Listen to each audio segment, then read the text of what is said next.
And this afternoon, Chinese President Xi Jinping will deliver the keynote speech at the opening ceremony. He is expected to promote new ideas and measures to strengthen China's African partnerships. CGTN has a team of reporters covering this event. And here in the studio, we also have analysts to share their views. So stay with us for the coming hours.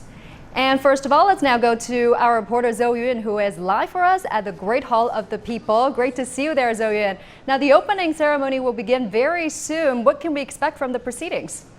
Hello there, Chu. Well, in about 40 minutes or so, Chinese President Xi Jinping will deliver a keynote speech here at the opening ceremony at the Great Hall of the People. And among the listeners consist of over 50 leaders of the governments as well as presidents from countries across Africa and representatives from international organizations. So just from this number alone, you can tell that the significant diplomatic event is attracting the largest number of foreign leaders in China this year. And after the opening ceremony, Chinese President Xi Jinping will invite those participants and delegates to a welcoming banquet as well as a performance. And as for the keynote speech, I think there's one main keyword that we're now expecting to see and to hear. Having said the word is new, because which I mean by that is now we're expecting to hear the new measures being spouted to enhance the China-African ties, the new policies proposed to bring these bilateral ties to a new high, and more importantly, the specific steps and measures to embrace the new era of win-win cooperation. And among these new momentum, I think there are two most important aspects that now grab the greatest attention. One is the new areas of cooperation, which now we're seeing gradually shifting the traditional industries and sectors to more innovative high-tech industries. The second is the people-to-people exchanges, with the youth cooperation being more emphasis. Well, Jane, I think both you and I have heard so many times that many African countries and China actually call each other brothers. And lots of participants that met here at the forum told me that actually for them, this summit is more like a red family gathering. So what now awaits them to do is to transfer this time-honored friendship into more common prosperity as well as solidarity, to make sure that not only the people in China and African countries, but also even other countries around the world enjoy the real benefits from this enhanced ties. Back in the studio, Zhou Yun. All right, thanks so much, Zhou Yun. Zhou Yun joining us live at the venue for the opening ceremony, where preparations are now in full swing. Meantime, President Xi Jinping said at a high-level dialogue ahead of the forum that China was willing to cooperate with Africa to forge closer relations. President Xi also said that China welcomes African entrepreneurs to do business here in China. Our reporter Su Yiting has more details. Working together to strengthen cooperation in industry, trade and infrastructure to promote common and sustainable development. At Monday morning's high-level dialogue involving business representatives from China and Africa, President Xi Jinping said African entrepreneurs to welcome to come to China to do business. He also encouraged the Chinese investment in Africa. This year marks the 40th anniversary of China's reform and opening up policy. President Xi Jinping said after 4 decades of development, China had become the world's second largest economy. He added that Africa had a similar outlook to China and that Beijing wanted to present their special bilateral relationship as a role model for South-South cooperation. South African President Cyril Ramaphosa also spoke highly of China's contribution to African development in sectors such as manufacturing, agriculture and healthcare, and said the continent was now looking for further cooperation in green energy and in the fourth industrial revolution. Many business representatives at the dialogue agree that China has a plan to help the continent with industrialization, food security, public health and disease prevention. This year's forum advocates the concepts of openness, cooperativeness, win-win and inclusiveness. It is particularly inspiring for entrepreneurs like me who have been doing business in Africa for 10 years. We're seeing China coming back to Africa, but very differently. When the West came to Africa, they developed a lot of the infrastructure leading out of Africa. But what we're seeing China coming in and working with African governments is leading infrastructure to inside the inland of Africa. So that really creates a different type of economic development, because then we're starting to see connectivity within the African countries that hasn't been there for many, many years.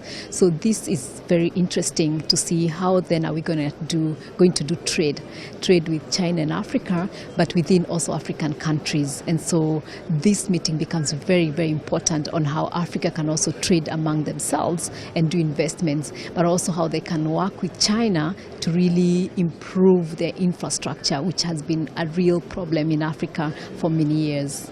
3 years after President Xi Jinping has outlined his 10 major cooperation plans, during the 2015 Johannesburg Summit, Africa has become an important destination for Chinese investment, and China has become Africa's largest trading partner for 9 consecutive years. Just as what President Xi Jinping has emphasized, and many African leaders agreed, that China has never attached any political conditions to its assistance, nor does it has constrained or interfere in domestic affairs of African countries. And it's believed that with more efforts from both Chinese and African entrepreneurs, the FOCAC summit will be a new starting point for closer trade and business ties between the two sides. Su Yuting, CGTN, Beijing. And we can now go live to our reporter Hana. She's outside the Great Hall of the People. Hana, thank you for joining us this hour. Now, you've been covering the summit in the lead-up. You've spoken with ministers and many participants, not to mention many observers from international organizations. So how do they see China's cooperation with various African partners?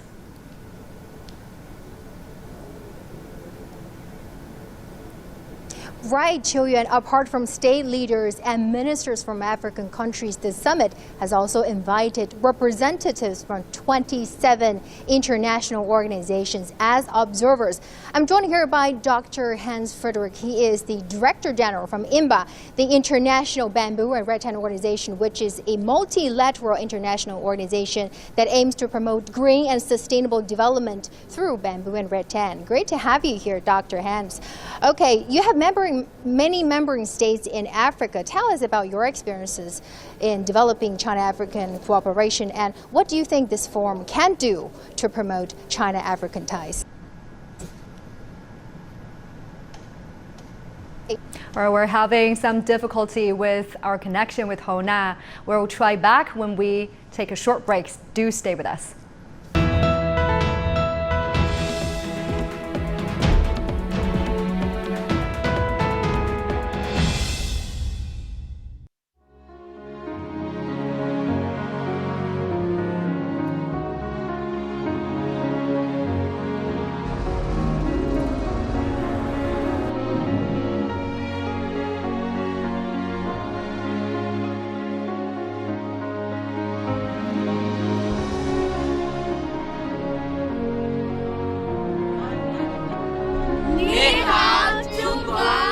Africa, Jumbo, La Silla, l'Afrique.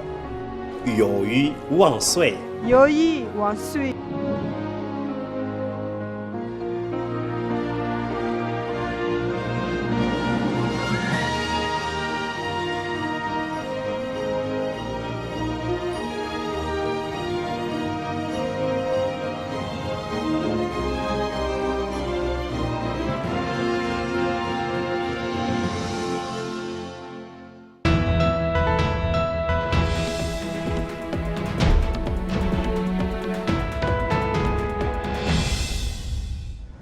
！Welcome back. We're now back with our correspondent Hana. Hana, are you with us?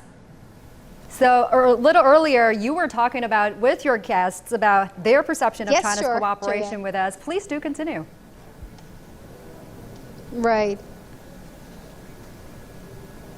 Well, as I mentioned earlier, this time the summit has invited representatives from 27 international organizations. For more about the international perspective on China-Africa Summit, I'm joined here by Dr.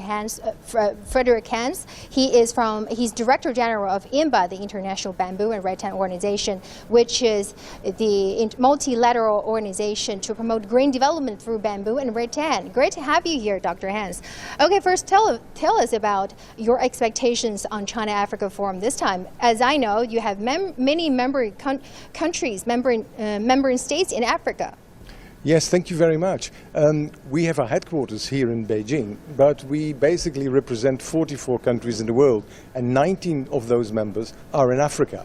So what we are hoping to get out of this forum is to use the experience, the expertise, the knowledge that China has in bamboo development, and mixing that with the natural resources that are available in Africa, and together help our members to really reach some of their sustainable development goals and create sustainable green development for Africa through bamboo and rattan.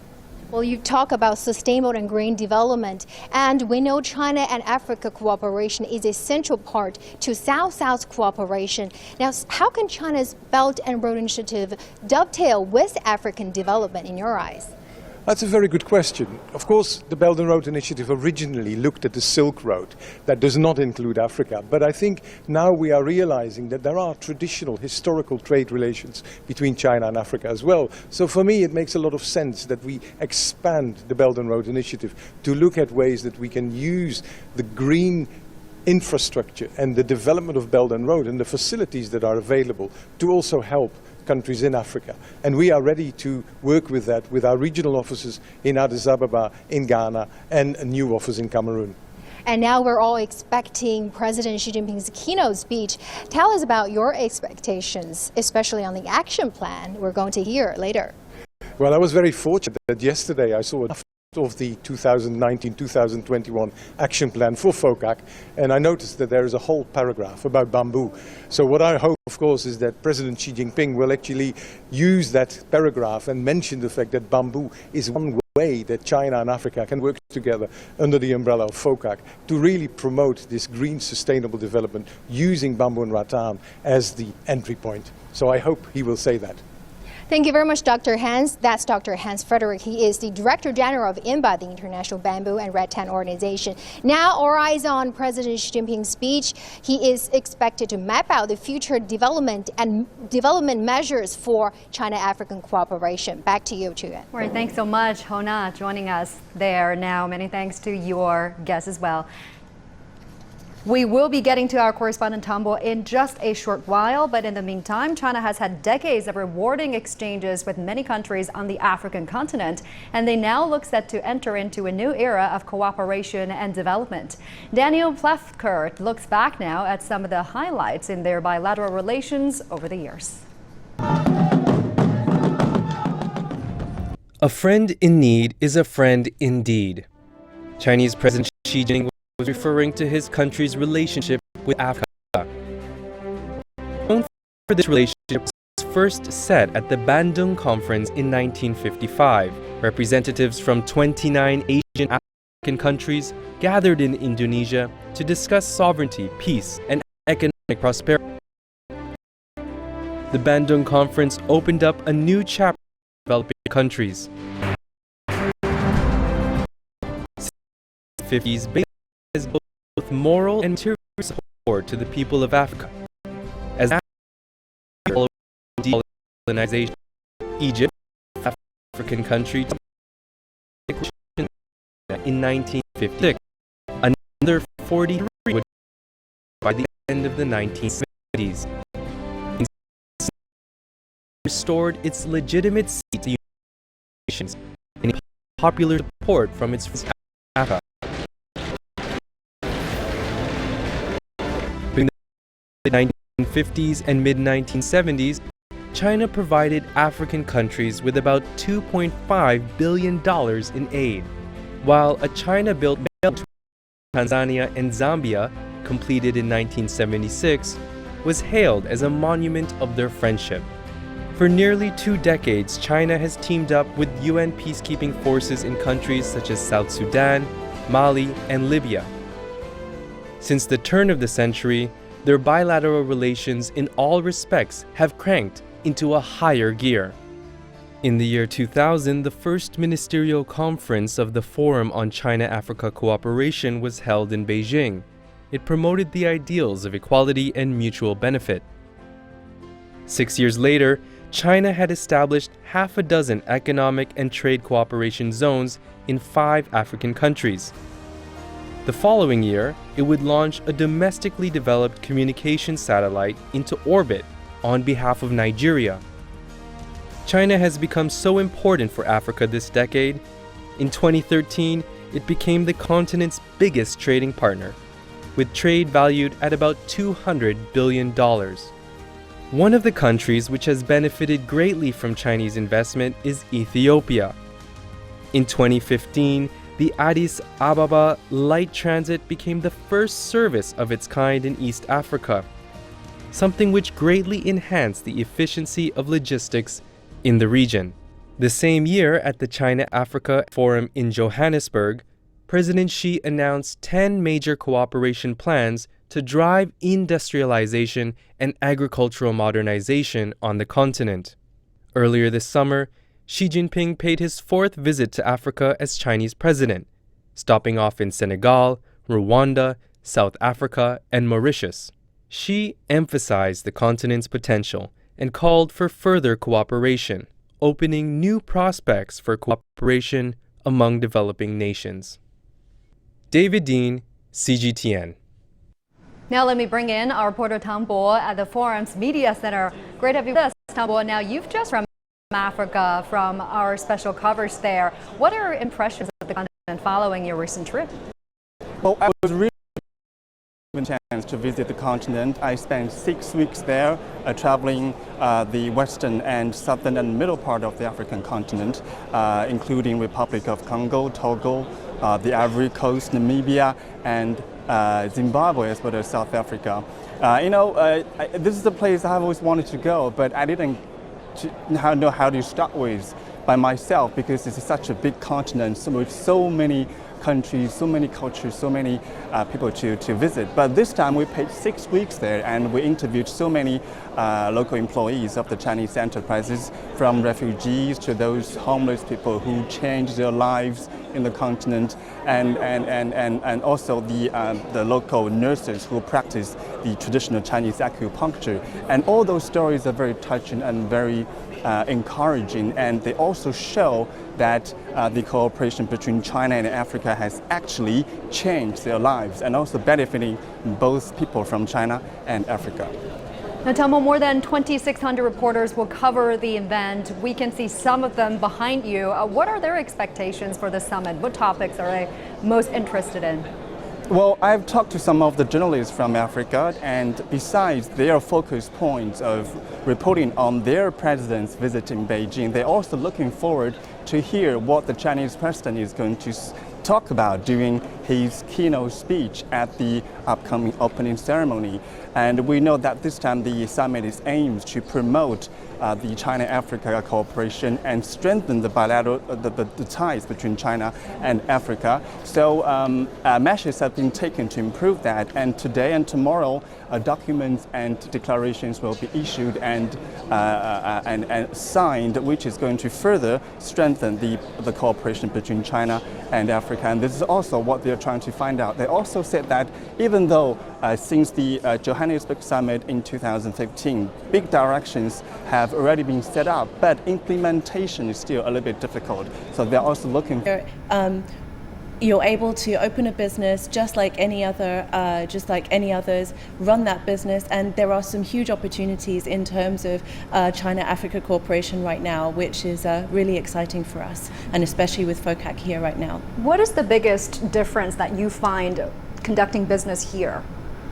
Well, I think there's two major differences between China and African countries in terms of the economy. I mean, Beijing, for example, is about the similar size in terms of GDP as Nigeria and South Africa. So, it is a huge difference. Mm-hmm. The other aspect about conducting business here is the other aspect of the economic difference is in African countries, the median age, they're more younger people. In China, they're more older people. The median age in Africa is around 19 years old, whereas in China it's around 37. So that drives a huge aspect of how you do business. There's a huge entrepreneurial spirit in Africa, but it's something that we can bring to China as well. Yeah, Lyndie, let me bring you in now. This forum will be China's biggest and most attended diplomatic event of the year. China's also putting great emphasis on relations with African countries. What would you say, the relations are going? At what stage are we at now? Well, I think we've seen, if we look back to the previous forum in South Africa, and even a little bit further back, let's say with 2013 when President Xi came to power, one of the first things he did was actually go on an Africa tour. This was unprecedented, him visiting Africa so early on in his presidency, and he's done so at least three more times since then. And over this time, he has consistently upgraded bilateral relations with African countries. So by the time we get to the 2018 forum, I think China and Africa have never been so close as they are today. 53 countries are coming, as you've said. It's the biggest such event, and it's even attracting, it's even welcoming the likes of Secretary General Antonio Guterres of the United Nations. So just this event alone is probably one of the most significant bilateral or geopolitical events of the 2018 calendar. All right, Lyndie, Hana, do stay with me. In the meantime, let's also have a listen about what some African leaders had to say before the summit in Beijing began. I expect a lot of excitement from my colleagues who come from Africa because when you look at the Road and Belt Initiative, when you look at President Xi Jinping's vision of the future, sharing a common future, when you look at his policy of interacting with Africa in a non-intrusive manner, without conditionalities, it's very attractive to adopt that model, to adopt such a partner for our own development. It's a vision where there is collective responsibility, collective supportive measures that will be given to countries in order to achieve this connectivity in terms of infrastructure. So I believe that it's a benefit, it's a plus to the current Africans continental free trade area. It contributes to that vision and it marries very well. So I have no doubt that every single African country, AU in Africa, will take advantage and come on board. I believe that a lot of work has gone into this, and the benefits that will come up from opening up our region as a result of these links is tremendous. Now, cooperation between China and Africa has been flourishing over the years. Our colleague Robert Nagila in Kenya explained to us how China is contributing to the continent's economic development. With an estimated population of about 1.2 billion people and a GDP of about $2.2 trillion, Africa's GDP growth was estimated at 3.7% in 2017. Now, agriculture is Africa's largest economic sector, with about 70% of Africans relying on it for their livelihoods. Agriculture represents about 15% of the continent's total GDP, or more than $100 billion annually. Other major sectors are financial services, infrastructure, mining, oil and gas, telecommunications, and tourism. Now, the continent's main trading partners are China, the United States, India, the United Kingdom, and Germany. China's role in Africa has largely been defined by the financing of more than 3,000 largely critical infrastructural projects such as dams, ports, and airports. That's according to data. Between 2000 and 2014, China extended more than 86 billion in commercial loans to African countries. Now, at the 6th FOCAC summit in Johannesburg, President Xi Jinping pledged $60 billion to the region. There's also been a surge in Chinese private investment. A 2017 Mckinsey study reports there are more than 10,000 Chinese-owned firms operating in Africa today. This has led to job creation, skills development, and the transfer of new technologies to the African region. China has said on many occasions that its massive Belt and Road Initiative is inclusive. It also says that the extensive development project has the potential to complement other international or regional development plans, including the UN 2030 Agenda and the African Union's 2063 Agenda.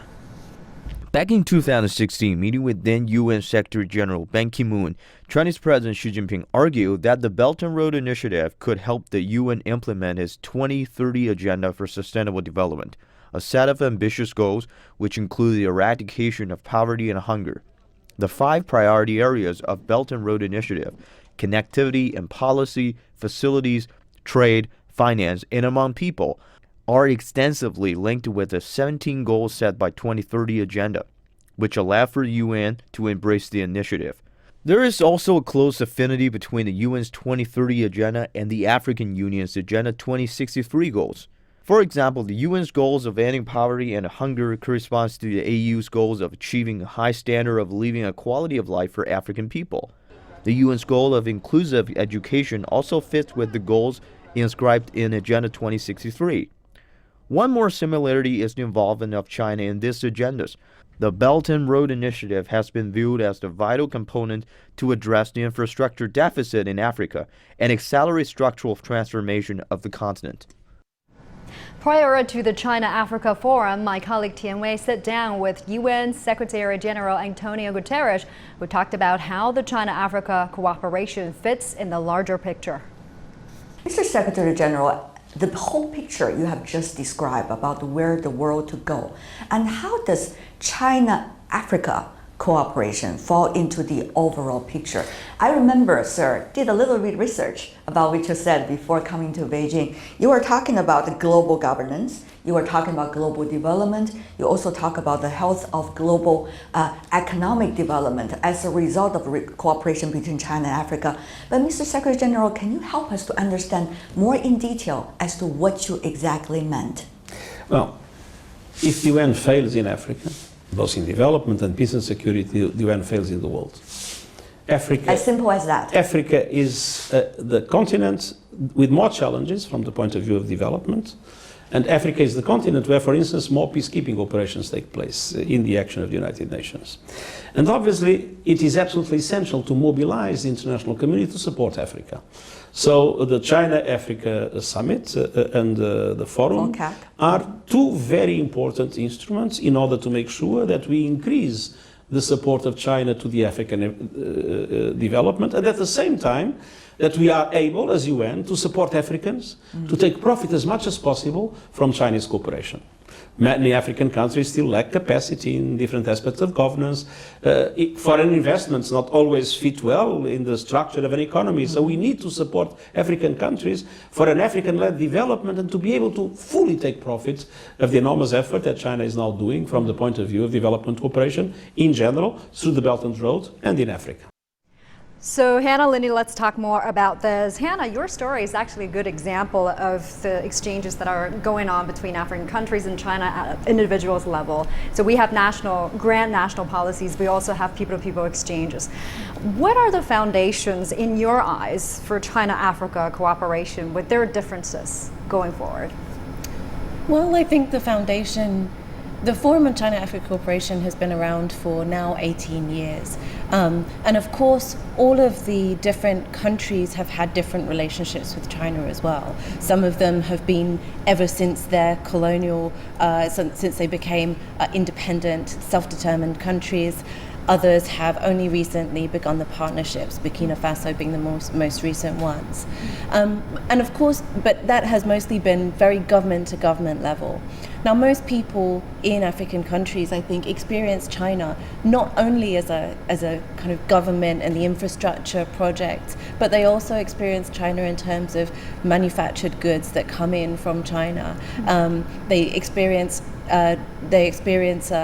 China through the private sector companies that they meet and other people that they will, for example, in Confucius Institutes and so on. There's now 48 on the continent.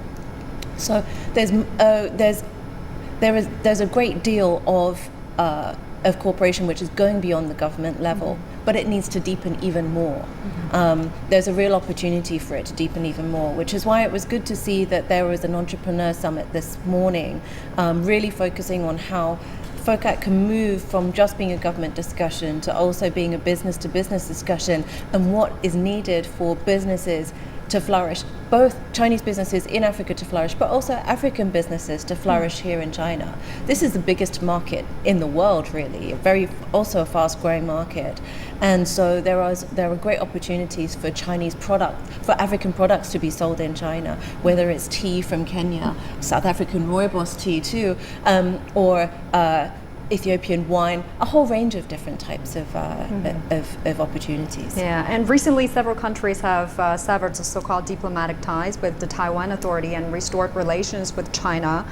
This is seen by many as a trend. However, some Western countries are accusing China of pressuring African countries to establish diplomatic ties. Some even go as far as saying China is buying partners in Africa. Lyndie, you have covered stories of China-Africa cooperation for many, many years. I mean, how do local people there perceive China's presence there? I think, people, I think with that kind of statement, that there's a risk of it sounding a little bit condescending or patronizing, when it, referring to Africa as first of all, as a country, but of course different countries that can be so easily bought, you know what I mean? And I think from that perspective, it's a very kind of worrying sentiment, because it's not as if people speak that way about relations between African countries and other Western nations, for instance, that they've been bought or whatever. So yeah, it's something that certainly I haven't seen any practical evidence of, but it does mean that African countries do need to also be able to kind of state the nature of their relationships much more confidently and much more openly, that they need to aid dirty laundry if that be the case, or show their books if that if needs be. There's an internal pressure for African countries to fight corruption, and I think that's probably where some of this, where does the money trickle down, where do these big deals trickle down to the people on the ground, and where that gap exists, it's often pointed at corruption. So as soon as African governments can address corruption effectively, I think they would put such allegations to bed, to rest completely. All right, thanks for that, Lyndie and Hana. Let's also go live to our correspondent Grim Chella, who has come to Beijing with the Ethiopian delegation. Grim, good to see you there. Now, you are from Addis Ababa, we understand, where the African Union is based. Can you tell us more about how the Union views cooperation with China?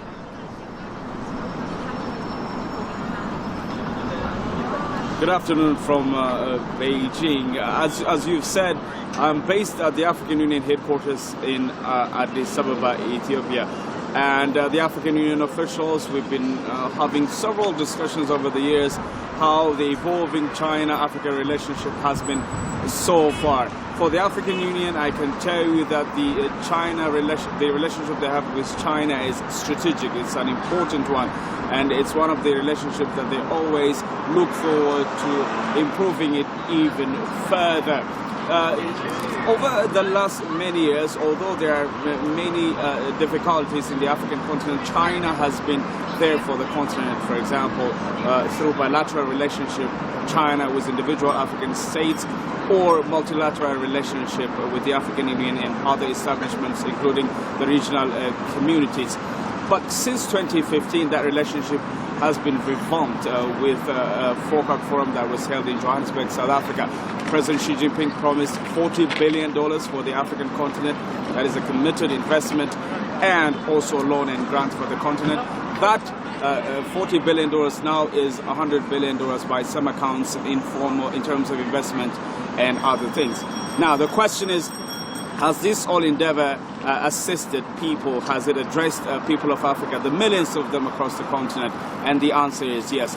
From Johannesburg to Cairo, from Abuja to Addis Ababa, the Chinese influence on individual Africans is evident. Earlier, I've spoken with the African Union Chief of Staff, Helga Samwan, and he told me just that. Let's just take a listen. The Chinese investment is focusing in a number of areas, and one of them is infrastructure. And I believe across the continent we have seen the impact of Chinese involvement on the African continent in terms of infrastructure through the construction, building of roads, railways, and other infrastructure development. So it has had a positive impact on the lives of ordinary Africans.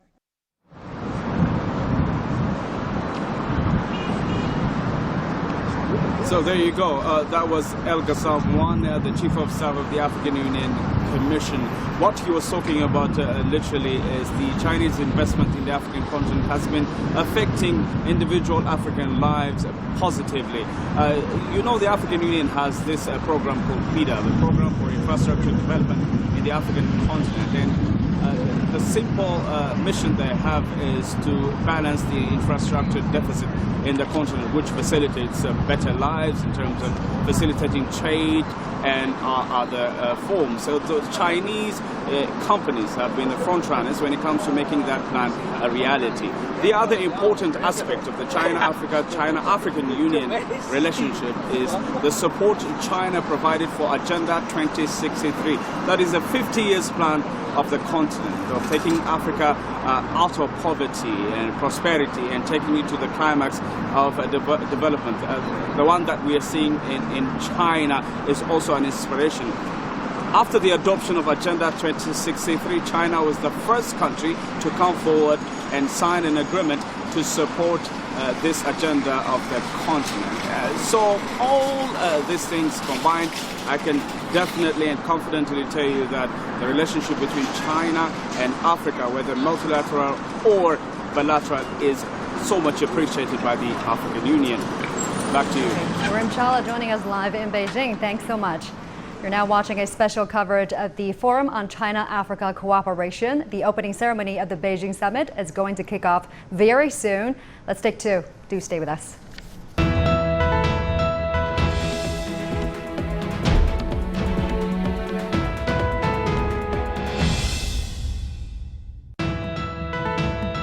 A rising continent as the future of the world. The largest and fast-growing developing nation. Leaders from Africa and China are meeting in Beijing to enhance common interests and expand cooperation. Can they work together for sustainable and common development as globalization comes under ever-increasing pressure? What's their upgraded partnership mean for both sides and the world? Join us for our special coverage of the Beijing Summit of the Forum on China-Africa Cooperation. Only on CGTN.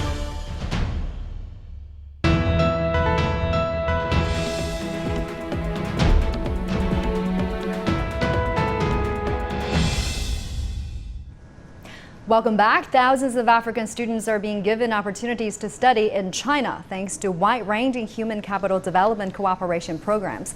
Many of them will bring what they learn back to their homeland.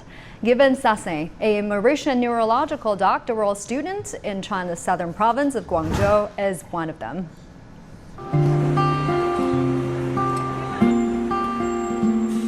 Hi, my name is Gavin. 我来自毛里求斯，我已经12年在中国了。我是南方神经内科的博士生。我们现在的研究是关于帕金森病的影响是什么样子的。跟同事的相处的很好的，他们我有什么需要的时候啊，我有什么困难的时候，他们都很愿意帮我呢。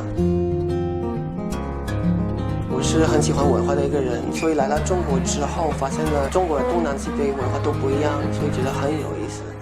我平时会教吉他，我是很喜欢，我自己会的东西，把这个传给别人。我周围的人，如果有什么人想学的话，我都会愿意去教，而且我不会收钱去教。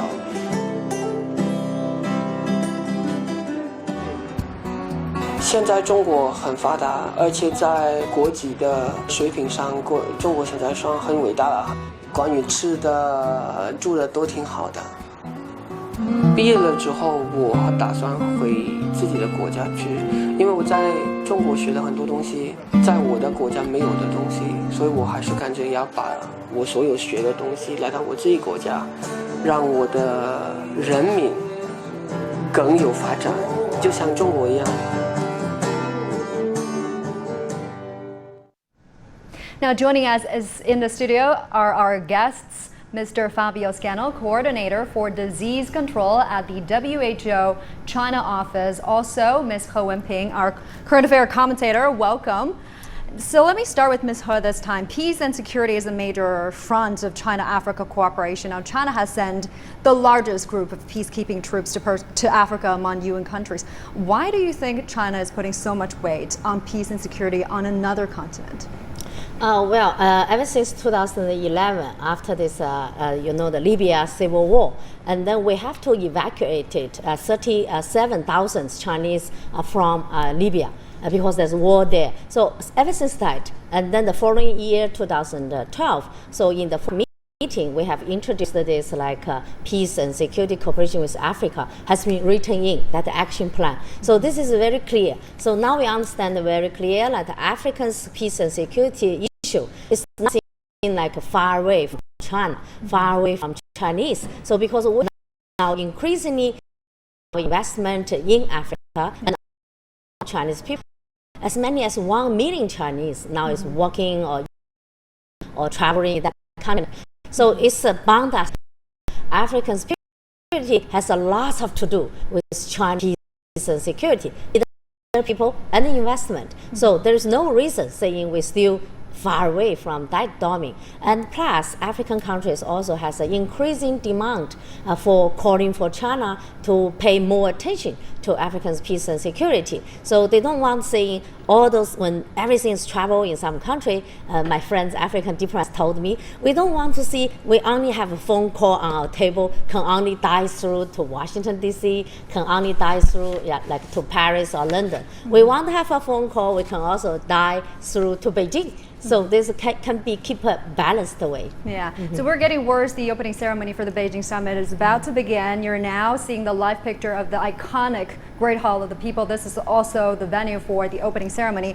And as we wait for that to happen, Mr. Scannell, you have extensive experience in healthcare. Tell us more about the public health situation in African countries. What are the greatest challenges?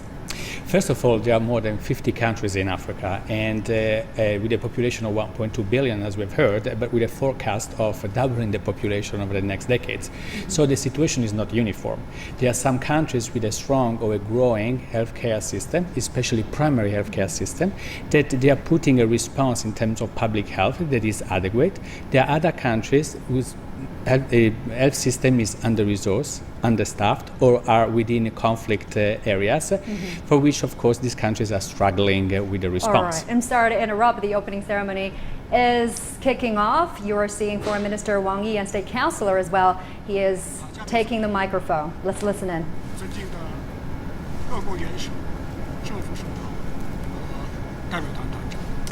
All right. While we wait for President Xi Jinping's speech, let's also continue to talk about the challenges there in the health sector. What do you think WHO can do given the challenges you were mentioning?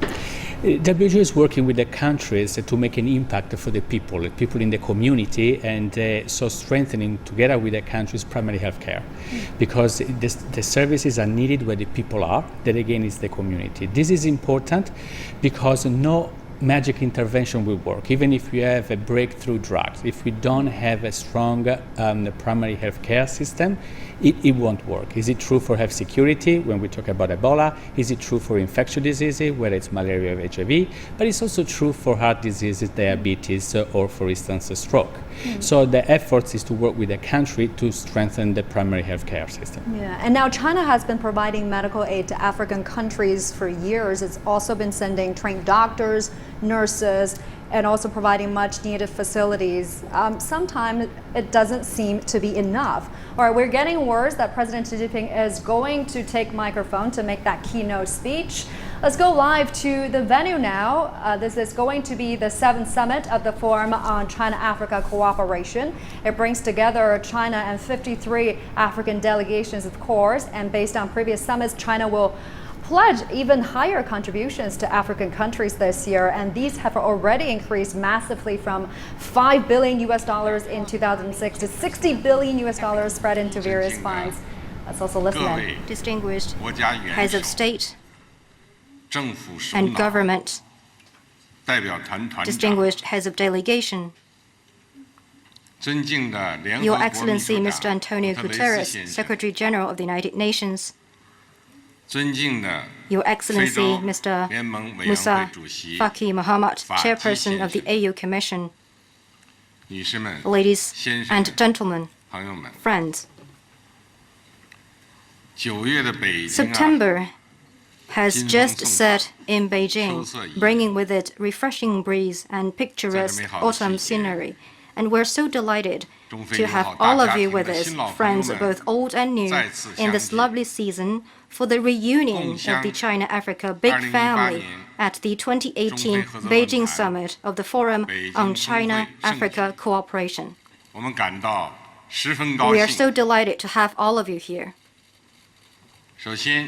I wish to extend, on behalf of the Chinese government and people, and in my own name, a very warm welcome to all of you, dear colleagues and guests.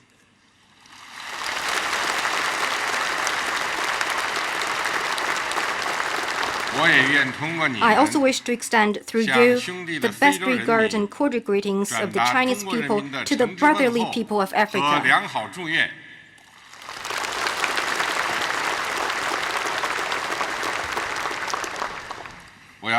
I wish to mention in particular that since the Johannesburg Summit, FOCAC has had 3 new members, namely the Gambia, Sao Tome and Principe, and Burkina Faso.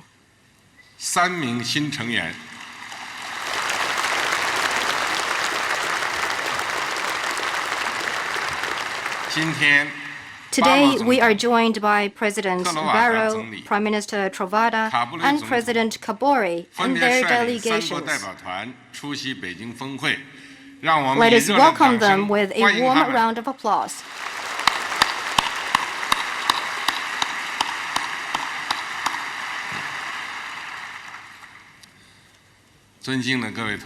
Dear colleagues, ladies and gentlemen, over a month ago, I paid my 4th visit to Africa as the President of China, which was also my 9th visit to this land of great promise.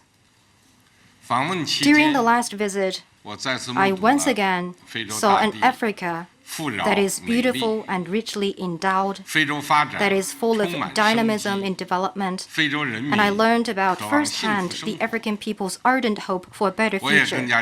I concluded the visit even more convinced that Africa's development has great potential. Its great continent is full of hope, that China-Africa friendship and cooperation have broad vistas, and that China and Africa can forge an even stronger, comprehensive, strategic and cooperative partnership.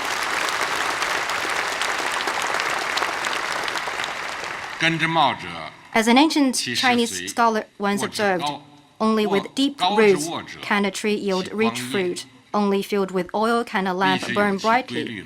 History follows its own rules and logic, with similar fate in the past and a common mission. China and Africa have extended sympathy to and helped each other throughout all the years. Together, we have embarked on a distinctive path of win-win cooperation. Marching on this path, China has followed the principle of sincerity, real results, amity, and good faith, and the principle of pursuing the greater good and shared interests. China has stood together with African countries. Together, we have worked in unity and forged ahead. China values sincerity, friendship, and equality in pursuing cooperation.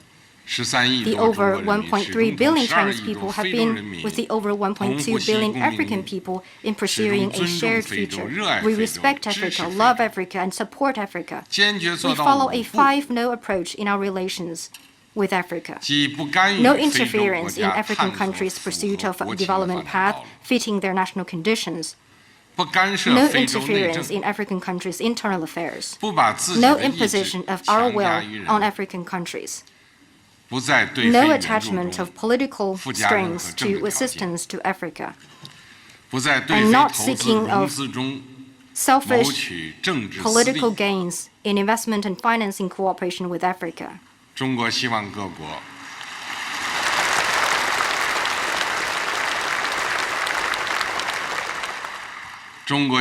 hope this 5-no approach could apply to all countries as they deal with matters regarding Africa. For China, we are always Africa's good friend, good partner, and good brother. No one could undermine the great unity between the Chinese people and the African people.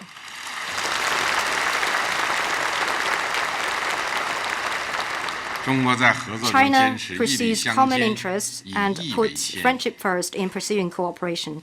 China believes that the sure way to boost China-Africa cooperation is for both sides to leverage its respective strength.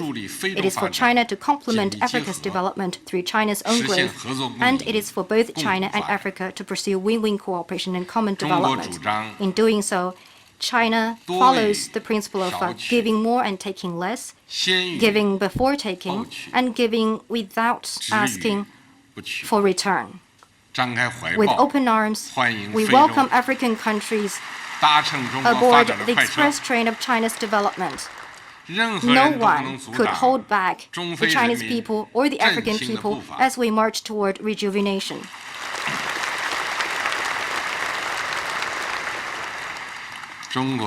China takes a people-oriented approach in pursuing practical cooperation with efficiency. With the top priority given to the interest of Chinese and African peoples, China advances its cooperation with Africa to improve the well-being of Chinese and African peoples and deliver more benefits to them.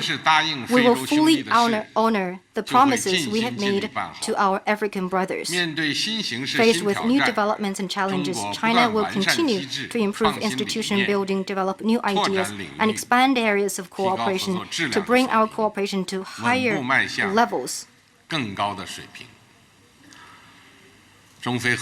Ultimately, it is for the people of China and Africa to judge the performance of our cooperation. No one could deny the remarkable achievements made in our cooperation, not with their assumption or imagination.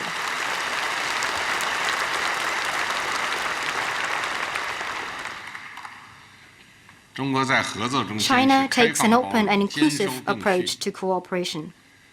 China is fully aware that long-term stability, security, development, and invigoration for Africa is not only the longing of the African people, it is also the responsibility of the international community.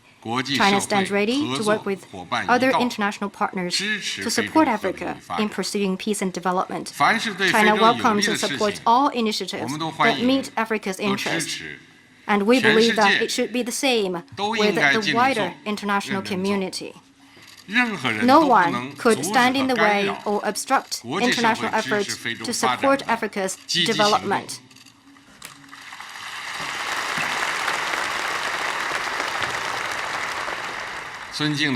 Dear colleagues, ladies and gentlemen, our world is undergoing profound changes unseen in a century. The surging trend toward multipolarity, economic globalization, IT application, and cultural diversity,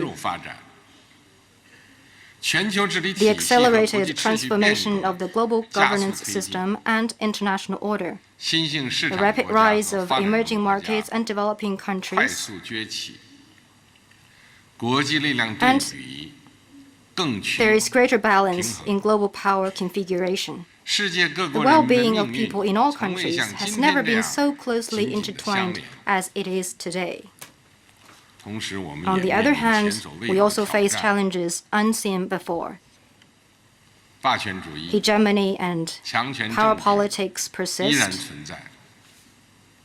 Protectionism and unilateralism are mounting. War, conflicts, terrorism, famine, and epidemics continue to plague us. Security challenges, both traditional and non-traditional, remain as complex and interwoven as ever. However, we are firm in our conviction that peace and development remain the underlying trend of our times. Indeed, they are the call of the times.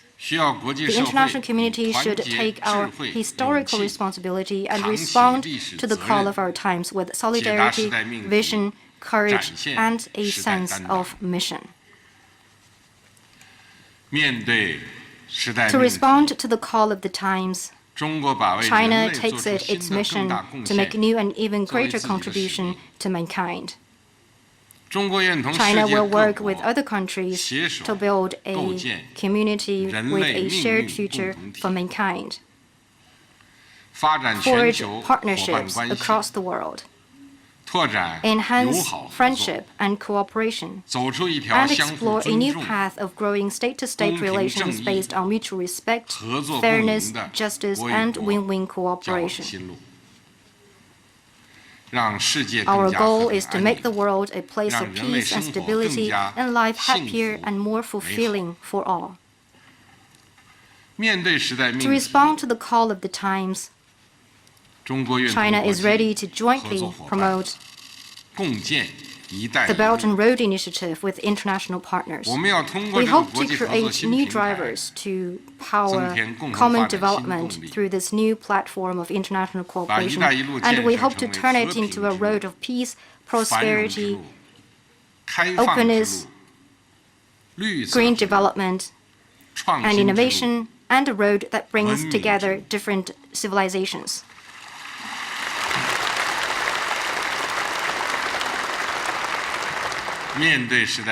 To respond to the call of the times, China will get actively involved in global governance and stay committed to the vision of consultation, cooperation, and benefit for all in global governance. China has all along played its part in promoting world peace and development and upholding the international order. We call for increasing the representation and voice of developing countries in international affairs, and support efforts to strengthen the South, a weak link in the global governance system, as well as efforts to create synergy in South-South cooperation.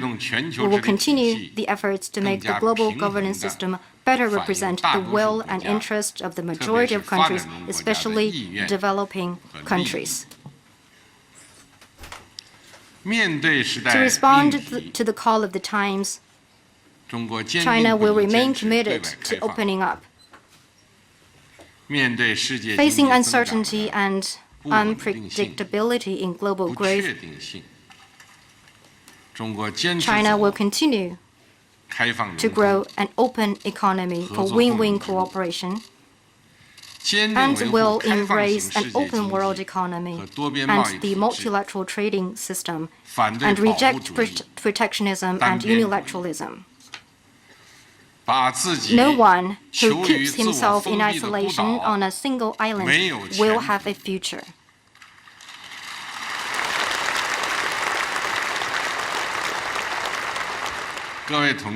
Dear colleagues, ladies and gentlemen, to quote a Chinese saying, the ocean is vast because it rejects no rivers. China, the world's largest developing country, and Africa, the continent with the largest number of developing countries, we have long formed a community with a shared future.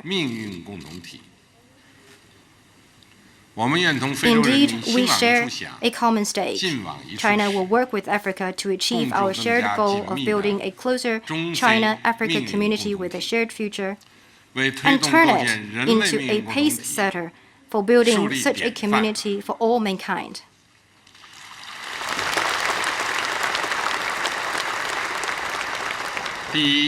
First, let us build a China-Africa community with a shared future to assume our joint responsibility.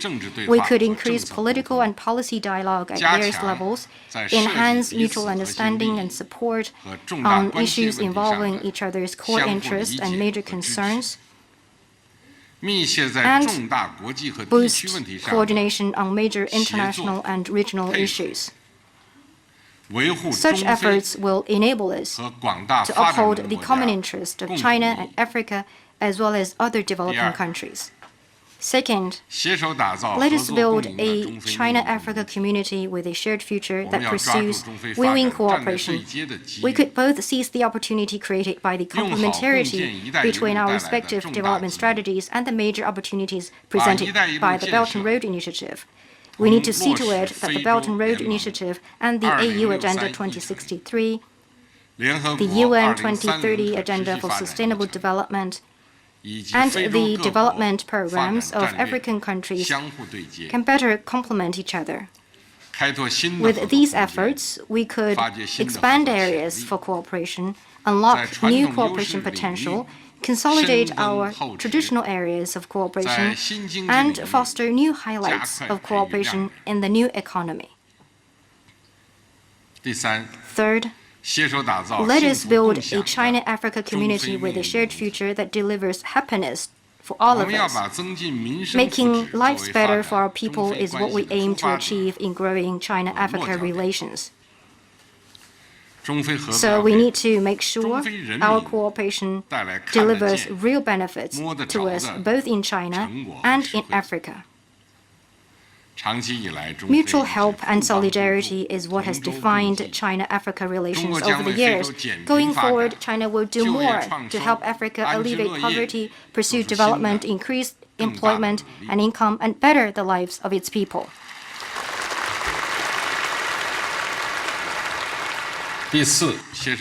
Fourth, let us build a China-Africa community with a shared future that enjoys cultural prosperity.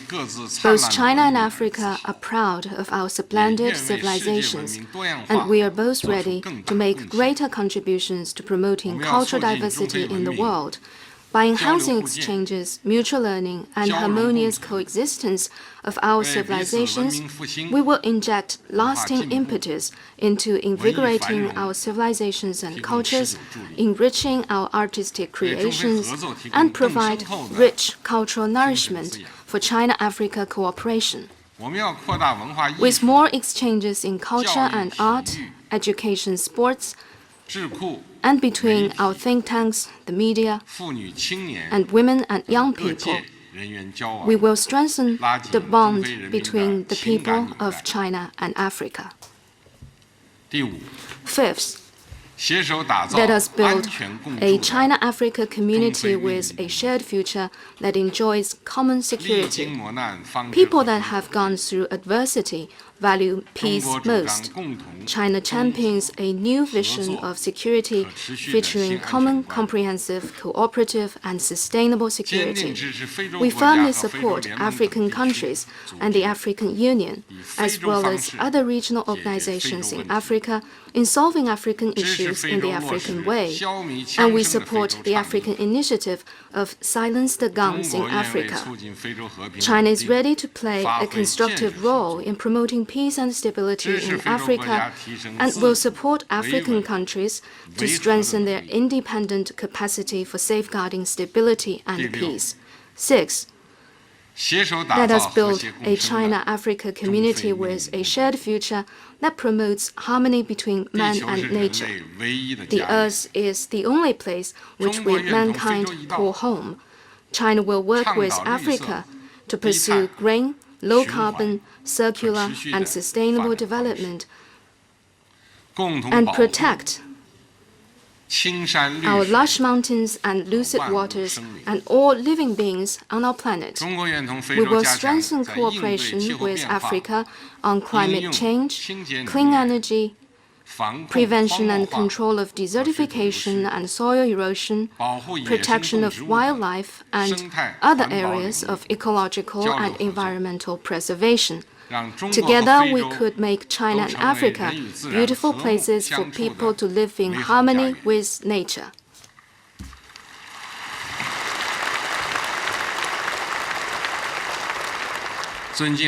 Dear colleagues, ladies and gentlemen, since the 2015 FOCAC Johannesburg Summit, China has fully implemented the 10 cooperation plans adopted at the summit. A large number of railway, highway, airport, port, and other infrastructure projects, as well as a number of economic and trade cooperation zones, have been built or are under construction. Our cooperation on peace and security, science education, culture, health, poverty reduction, and people-to-people interactions has deepened. The $60 billion financing pledged by China has been either delivered or arranged. These 10 cooperation plans have brought huge benefits to the African and Chinese peoples. They have fully demonstrated the creativity, rallying power, and effectiveness of China-Africa cooperation and lifted China-Africa Comprehensive Strategic and Cooperative Partnership to new heights.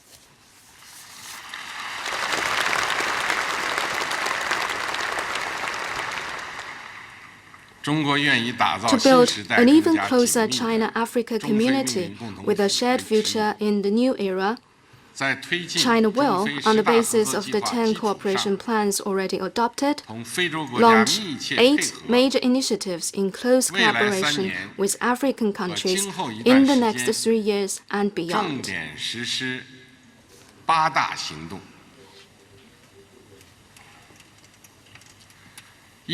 First, China will launch an industrial promotion initiative. We've decided to open a China-Africa Economic and Trade Expo in China. We encourage Chinese companies to increase investment in Africa and will build and upgrade a number of economic and trade cooperation zones in Africa. We will support Africa in achieving general food security by 2030. Work with Africa to formulate and implement a program of action to promote cooperation on agricultural modernization. We will implement 50 agricultural assistance programs, provide 1 billion RMB of emergency humanitarian food assistance to African countries affected by natural disasters, send 500 senior agriculture experts to Africa, and train young researchers in agri-science and entrepreneurs in agribusiness. We will support Chinese companies in Africa to forge alliance of corporate social responsibilities.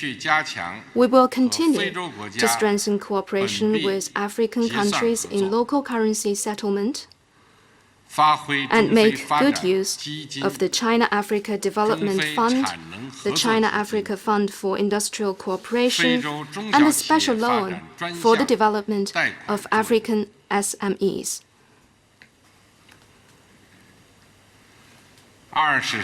Second, China will launch an infrastructure connectivity initiative. We have decided to jointly formulate a China-Africa infrastructure cooperation plan with the African Union. We will support Chinese companies in participating in Africa's infrastructure development by way of investment, construction, operation, or through other models, with focus on enhancing cooperation on energy, transport, information, telecommunications, and cross-border water resources. We will work with Africa to undertake a number of key connectivity projects.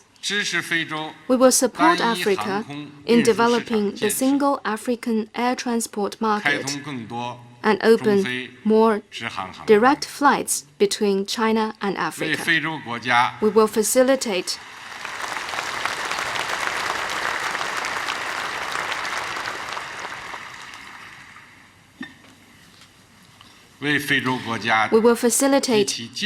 bond issuance by African countries and their financial institutions in China.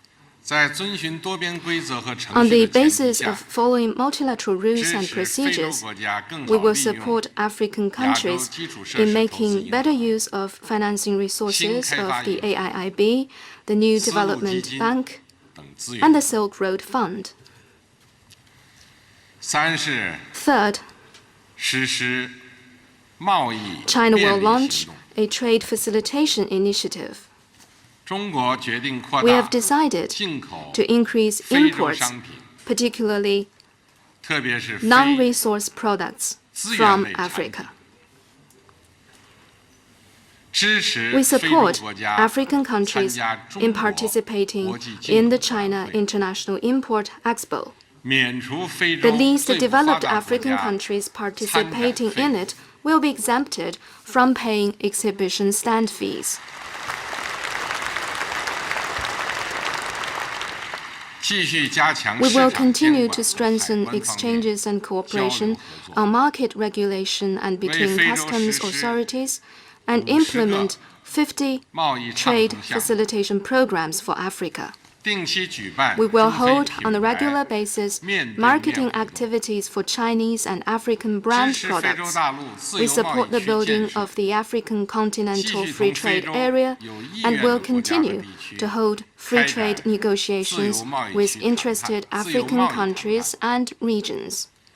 And we will set up relevant mechanisms to promote e-commerce cooperation with Africa. Fourth, we will launch a green development initiative. We have decided to undertake 50 projects for green development and ecological and environmental protection in Africa to expand cooperation on climate change, ocean, desertification prevention and control, and wildlife protection. A China-Africa Environmental Cooperation Center will be set up, and more policy dialogue and joint research on environmental issues will be conducted. The China-Africa Green Envoys program will be implemented to strengthen Africa's human capacity for environmental management, pollution prevention, control, and green development. A China-Africa Bamboo Center will be established to help Africa make bamboo and rattan products. China will also work with Africa to raise public awareness of environmental protection. Fifth, we will launch a capacity building initiative. China will share more of its development practices with Africa and support cooperation with Africa on economic and social development planning. 10 Luban workshops will be set up in Africa to provide vocational training for young Africans. China will support opening of a China-Africa Innovation Cooperation Center to promote youth innovation and entrepreneurship. A tailor-made program will be carried out to train 1,000 high-caliber Africans. China will provide Africa with 50,000 government scholarships and 50,000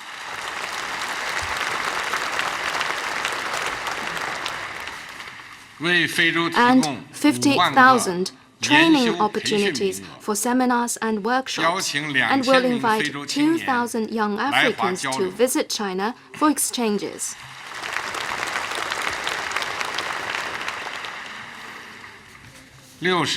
Six, we will launch a healthcare initiative.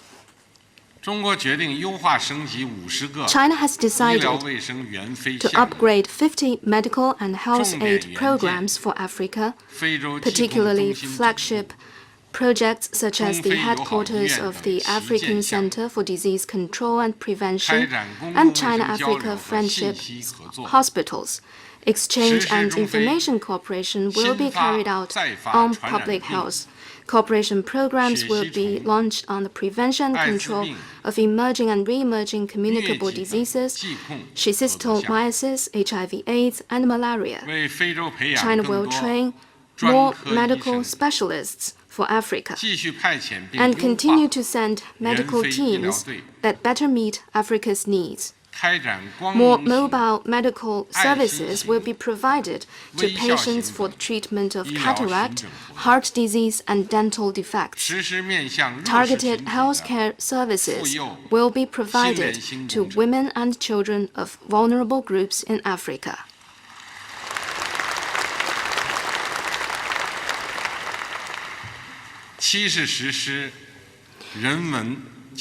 Seventh, we will launch a people-to-people exchange initiative.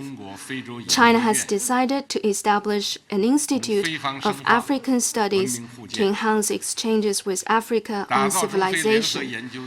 The China-Africa Joint Research and Exchange Plan will be upgraded. 50 joint cultural, sports, and tourism events will be organized. China welcomes Africa's participation in the Silk Road International League of Theaters, the Silk Road International Museum Alliance, and network of Silk Road art festivals. A China-Africa Media Cooperation Network will be established. More African culture centers will be opened in China, and more Chinese culture centers in Africa.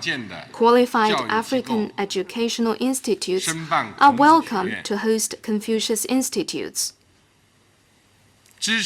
More African countries are welcome to become destinations for Chinese tour groups. 8th, we will launch a peace and security initiative. China has decided to set up a China-Africa Peace and Security Fund to boost our cooperation on peace, security, peacekeeping, and law and order. China will continue to provide military aid to the African Union and will support countries in the Sahel region and those bordering the Gulf of Aden and the Gulf of Guinea in upholding security and combating terrorism in their regions. A China-Africa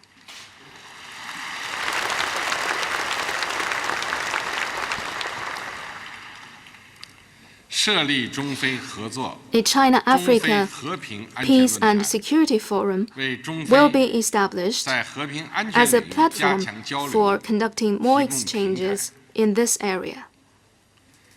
50 security assistance programs will be launched to advance China-Africa cooperation under the Belt and Road Initiative and in areas of law and order, UN peacekeeping missions, fighting piracy and combating terrorism.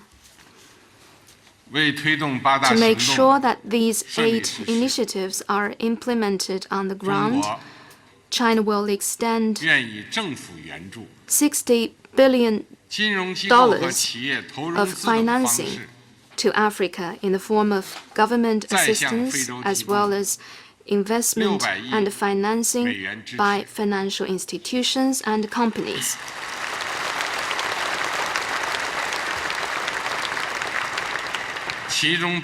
This will include $15 billion of grants, interest-free loans, and concessional loans. $20 billion of credit lines, the setting up of a $10 billion special fund for development financing and a $5 billion special fund for financing imports from Africa. We encourage Chinese companies to make at least $10 billion of investment in Africa in the next 3 years.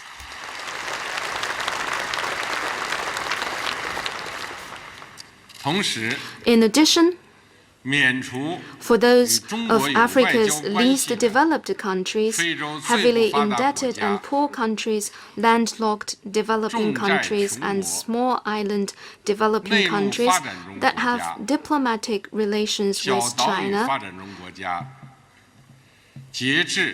the debt they have incurred in the form of interest-free Chinese government loans due to mature by the end of 2018 will be exempted.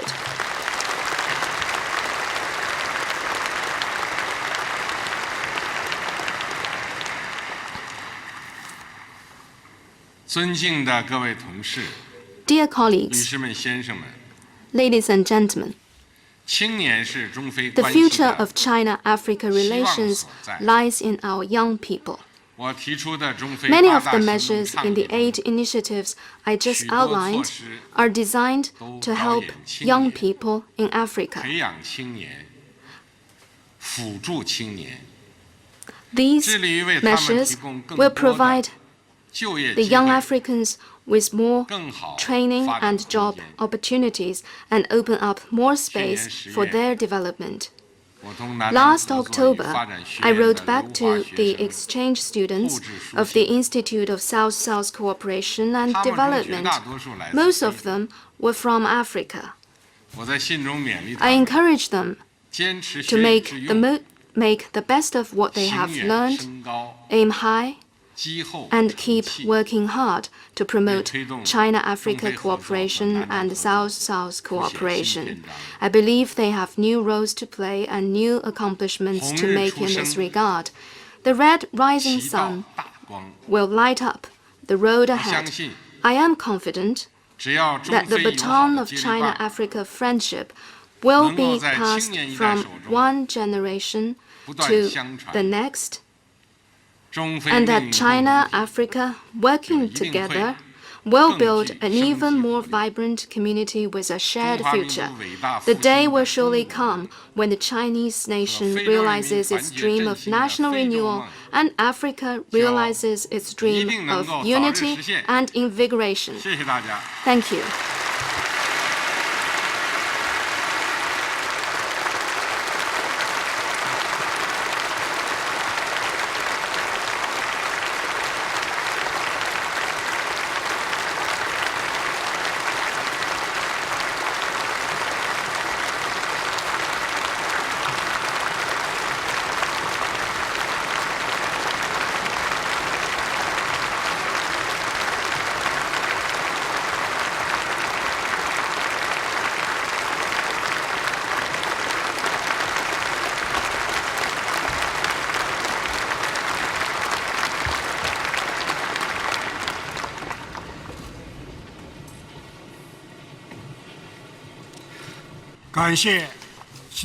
Thank you. All right, that was President Xi Jinping making the keynote speech at the opening ceremony at the China-Africa Cooperation Forum here in Beijing. The biggest headline coming from that speech is China is going to pledge another $60 billion of loan to African countries, and this is in addition to the $60 billion already being announced in 2015, as most of those have already been implemented. So the new $60 billion are there to support and help implement the newly announced 8-point action plan covering investment, trade, infrastructure, and many more. Now let's take in all this with our guests, Hana, writer, and also Ms. Wimping. Let me get your reactions first of all to all of this. Hana first. Well, good on China for, despite all the concerns being expressed around the world of debt, actually for listening to what is needed on the African continent. We need more financing. Our needs for financing are at least $130 billion a year going forwards. So this new contribution. Excellency. All right, sorry to interrupt. We have more speeches going on. Let's listen in. President of the People's Republic of China, Your Excellency, President Paul Kagame, Chairperson of the African Union and President of Rwanda,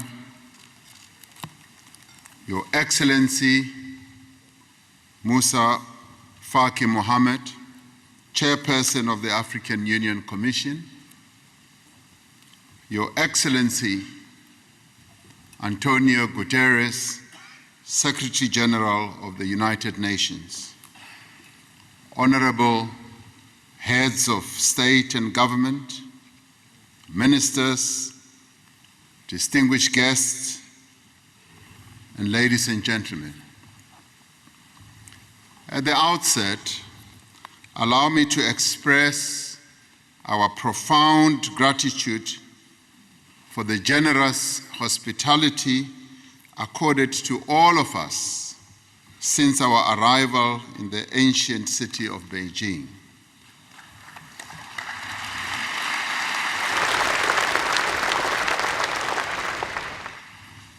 Africa and China enjoy a rich history, a history that is characterized by friendship, cooperation, and solidarity from times immemorial. We recall the historical visit of Chinese Premier Zhou Enlai to Africa in the 1960s, where he articulated the key principles underpinning our comprehensive strategic and cooperative partnership. He spoke of a relationship founded on equality, trust, mutual respect, and mutual benefit.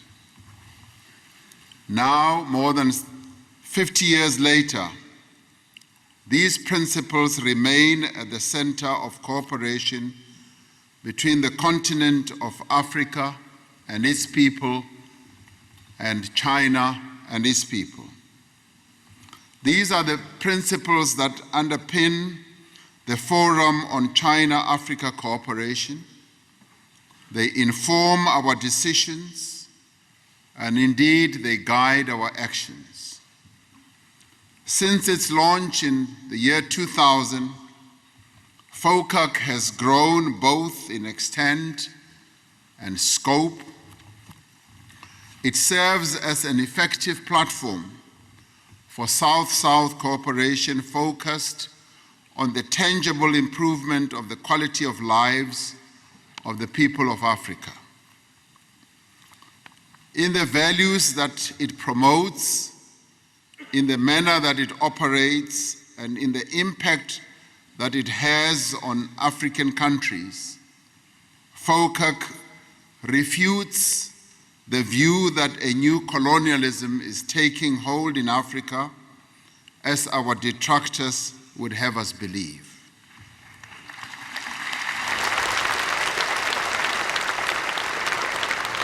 The progress that has been made over the last 18 years clearly demonstrates the tangible and lasting benefit of FOCAC to the people of Africa and indeed to the people of the People's Republic of China as well. The relationship that we have forged through FOCAC is premised on the fundamental and inalienable right of the African people to determine their own future. It is premised on the African Union's Agenda 2063, a vision that has been crafted in Africa and crafted by Africans themselves. It is a vision of an integrated, prosperous, and peaceful Africa, driven by its own citizens and representing a dynamic force in the international arena. It is a vision of a continent where commerce, trade, investment, skills, and knowledge move freely across the borders that were imposed on us by our colonial rulers. We are working to build an Africa that is defined by good governance, democracy, respect for human rights, justice, and the rule of law. It is an Africa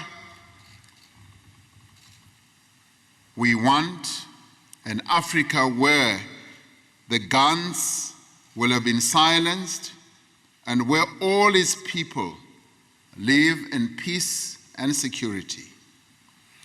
It is an Africa with a strong cultural identity, common heritage, shared values and ethics. Importantly, it is an Africa whose development is people-driven, relying on the capability and the potential of its people. We look to China as a valuable, trusted, and committed partner in advancing Agenda 2063. It is in pursuit of this vision that we embrace China's Belt and Road Initiative. We are confident that this initiative, which effectively complements the work of FOCAC, will reduce the costs and increase the volume of trade between Africa and China. It will encourage the development of Africa's infrastructure, a critical requirement for meaningful regional and continental integration. Yesterday, our Ministers of Foreign Affairs and Trade deliberated on the implementation of the Johannesburg Action Plan.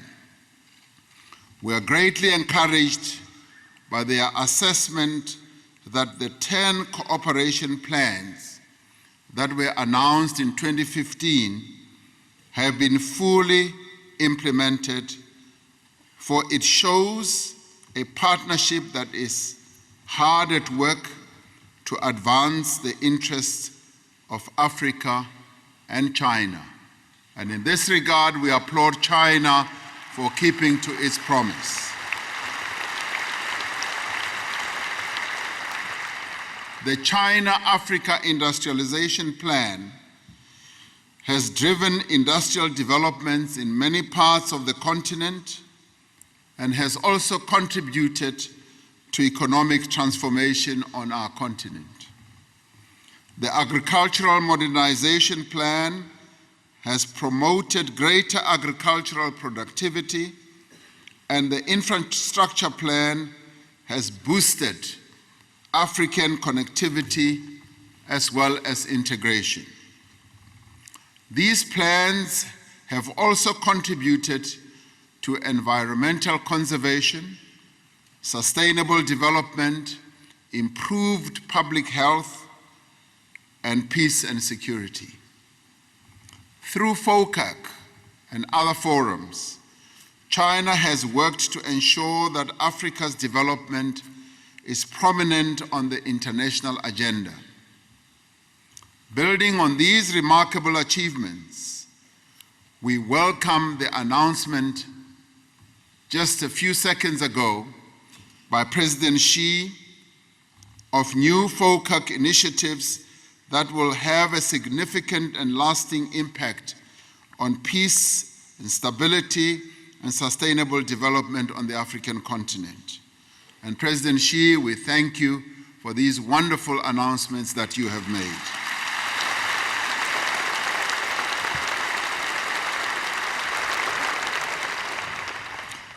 We appreciate the decision to provide new funding to African countries to the value of $60 billion. Let me repeat, $60 billion.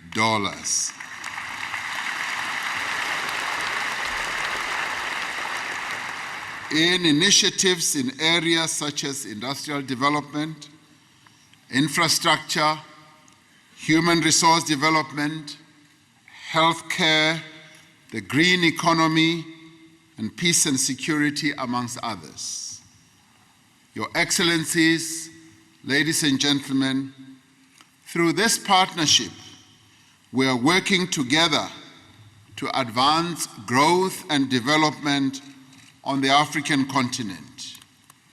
We have observed with interest and admiration China's remarkable economic ascendance, making it the second largest economy and the third largest foreign investor. We applaud its achievements in social development, lifting millions of its people out of poverty and meeting almost all of the Millennium Developmental Goals.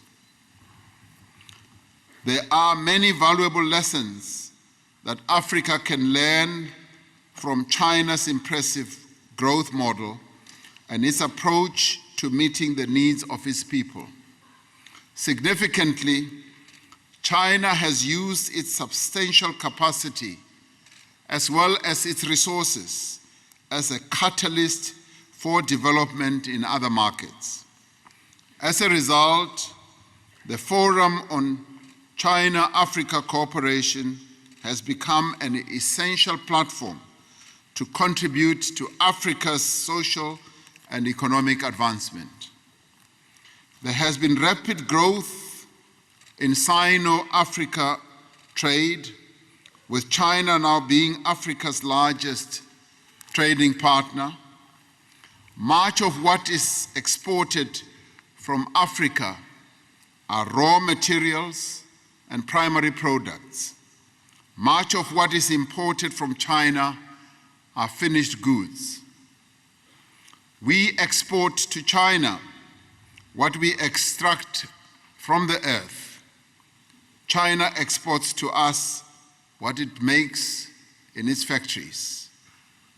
This obviously limits the ability of African countries to extract full value for their abundant natural resources and to create work for its people.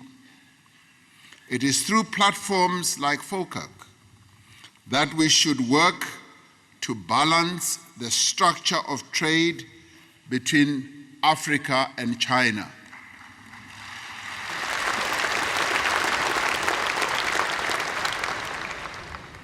We are particularly pleased that President Xi and the government of the People's Republic of China is open to this and in fact encourage that trade between Africa and China should be balanced so that we have a win-win outcome that benefits both China and the countries of Africa, and we thank you for this.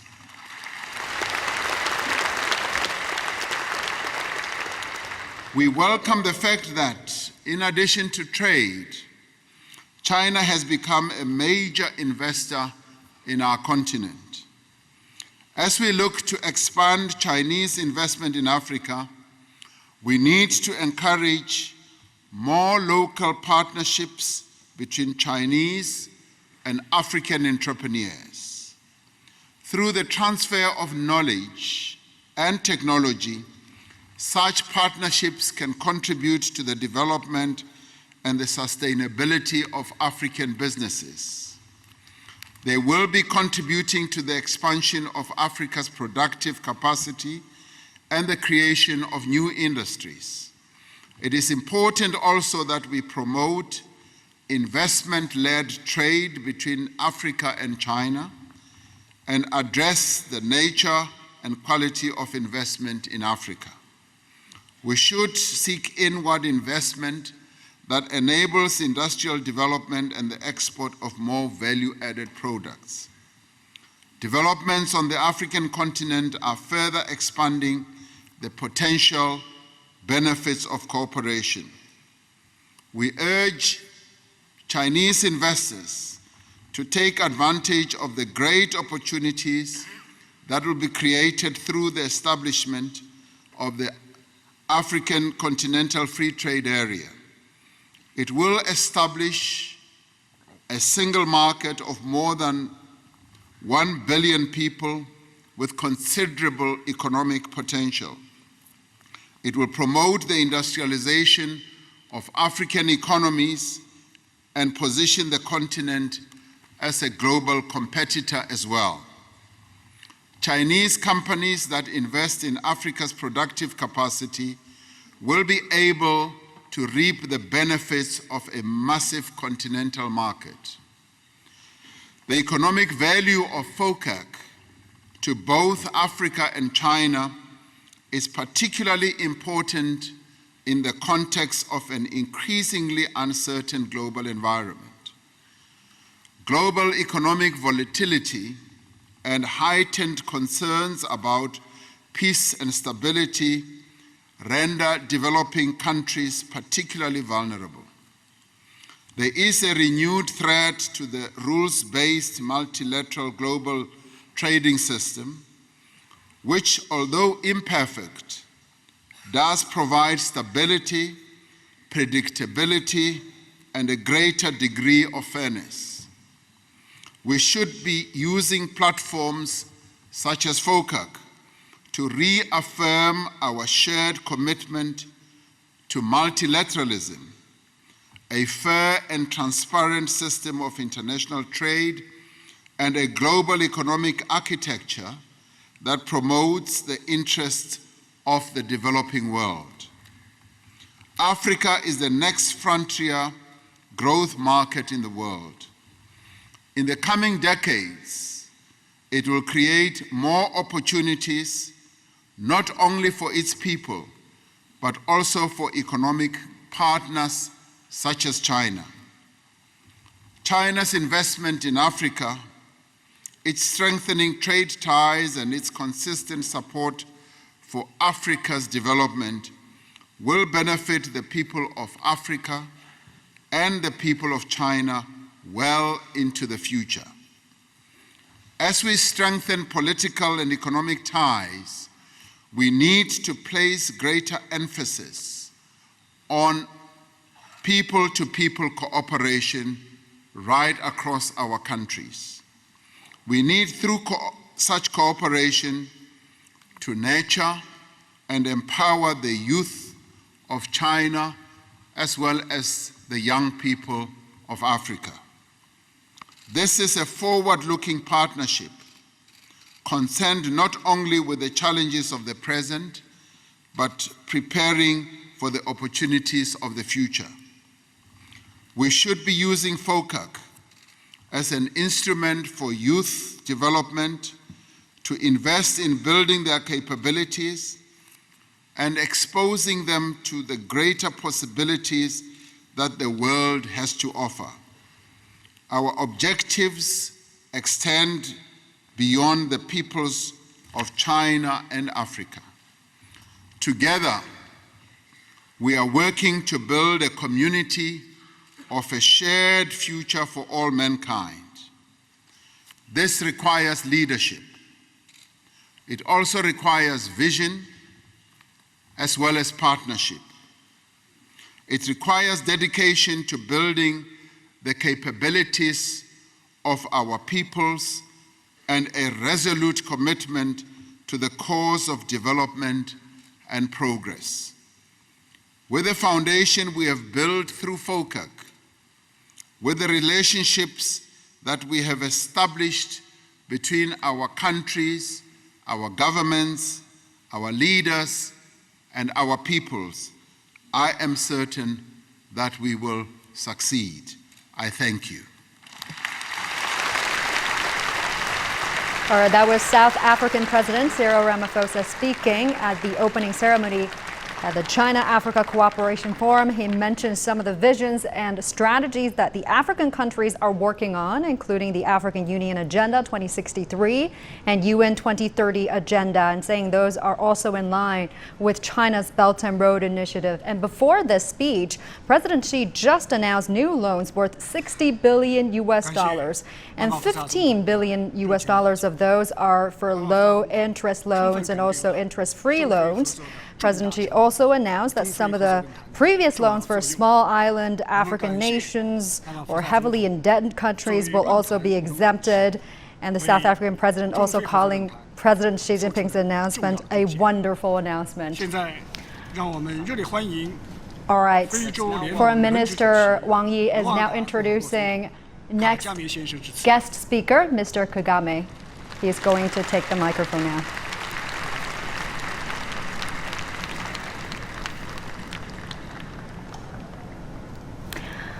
And the news from President Xi really comes at a very important time, as industrialization is now a priority for a number of African countries, even more so now than in 2015. Rwanda's national strategy for transformation, Kenya's Big Four strategy are also examples. Let's listen in to Mr. Kagame's speech.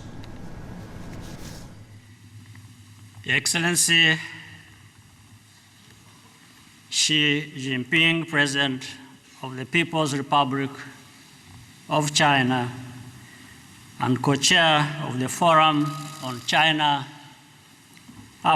Cooperation, Excellency Cyril Ramaphosa, President of the Republic of South Africa and Forum co-chair, Excellencies, Heads of State and Government, Excellency Antonio Guterres, Secretary General of the United Nations, Excellency Musa Faki Mahamat, Chairperson of the African Union, Commission, senior officials, distinguished ladies and gentlemen.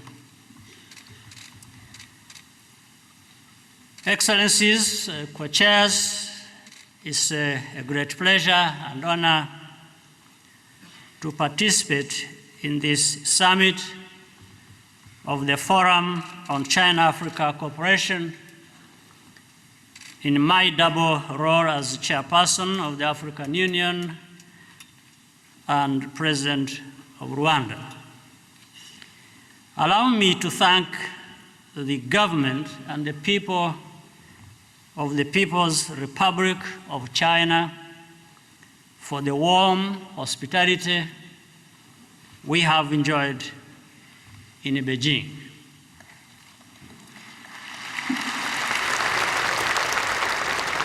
I also commend President Xi and President Ramaphosa, our co-chairs, for the careful preparation of this landmark event. The relationship between Africa and China is based on equality, mutual respect, and a commitment to shared well-being. This was our starting point 18 years ago when the Forum on China-Africa Cooperation was established. Since then, China's actions have demonstrated that a stronger Africa is seen as an opportunity to invest in rather than as a problem or a threat. And China has continued to lead the way in showing what is lost in not engaging and partnering with Africa. Today, the Forum has grown into a powerful engine of cooperation, fully aligned with Africa's Agenda 2063 and the Sustainable Development Goals.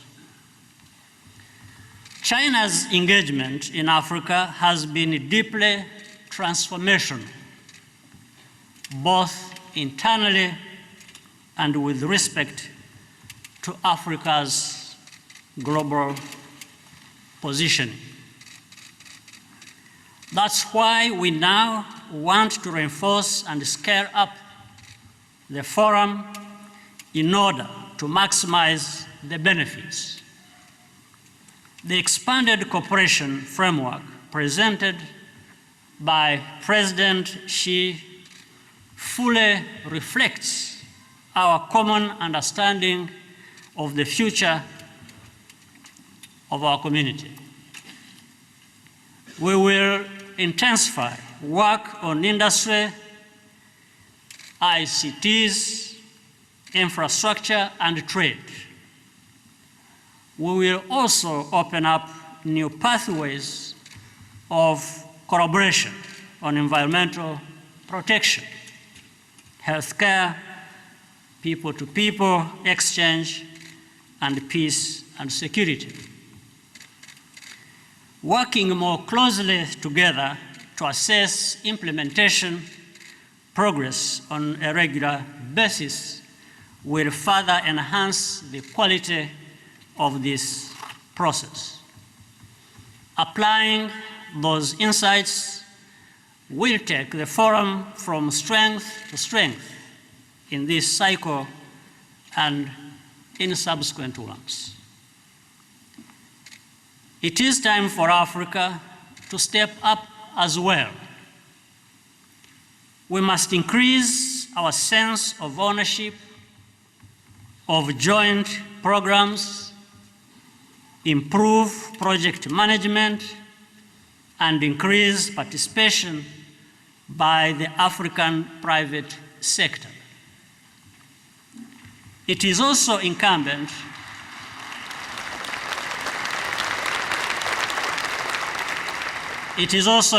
upon us to articulate our continent's priorities clearly and consistently with a focus on connectivity to global markets. Africa's wish is to be a full and integral part of the Belt and Road Initiative. I'm happy to inform you that the reformed African Union will serve as a more effective focal point going forward. The health and productivity of the bonds between Africa and China are self-evident. Let there be no misinterpretation on that score. Africa is not a zero-sum game. Our growing ties with China do not come at anyone's expense. Indeed,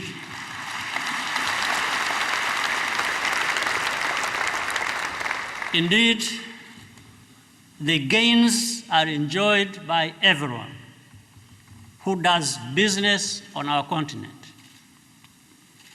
Nonetheless, as in any major undertaking, we should always strive to improve our performance.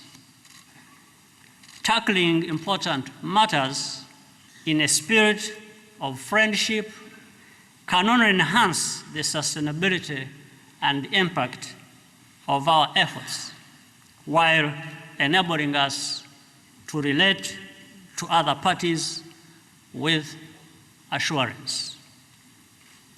This responsibility does not concern one side only, but all of us equally.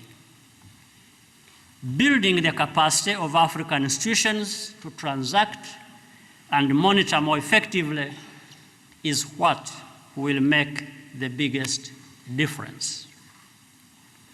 I cannot close without saluting President Xi Jinping's personal engagement. Since taking office, he has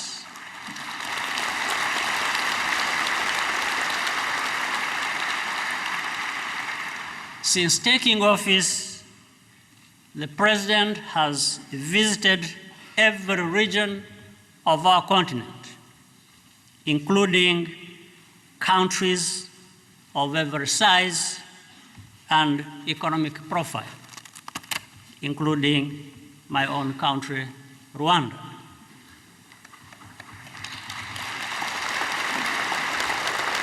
We had the honor to host President Xi, our continent, on his fourth and most recent trip just a few weeks ago.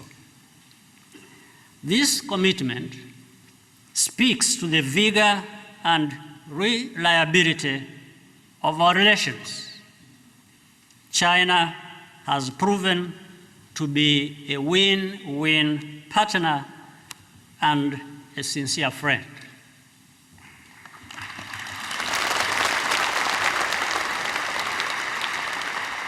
We look forward to building on this solid foundation to reach the shared future of openness, prosperity, and peace that our peoples want and must have. I thank you very much for your kind attention. Rwandan President Paul Kagame speaking there. He was also the AU chairperson. He applauded President Xi Jinping's personal engagement with the African continent, also calling China a win-win partner and a sincere friend. China's Belt and Road Initiative has been touched upon quite a few times. This initiative was officially launched in 2013. It aims to increase connectivity among countries through infrastructure, and it links China to the eastern coast of Africa through the maritime Silk Road, as well as Kenya, Djibouti, and Egypt. The scope of the initiative expanding to include others such as Ethiopia and Tanzania. Now, Chinese Foreign Minister Wang Yi is introducing the last guest speaker, UN Secretary General Antonio Guterres. And keep in mind that many projects in Africa have already been benefited from China's construction capacity and financial contributions, from the Standard Gauge Railway and the Lamu Port in Kenya to the port of Bagamoyo in Tanzania. China is also involved in the construction of many industrial parks and special economic zones in Africa. Now, Mr. Antonio Guterres is taking the stage. Let's listen in.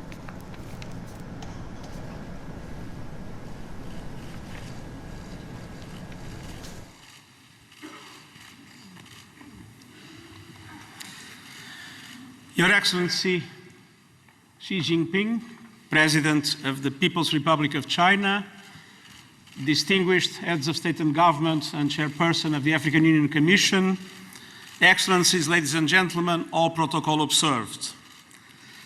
I'm honored to be with all of you today.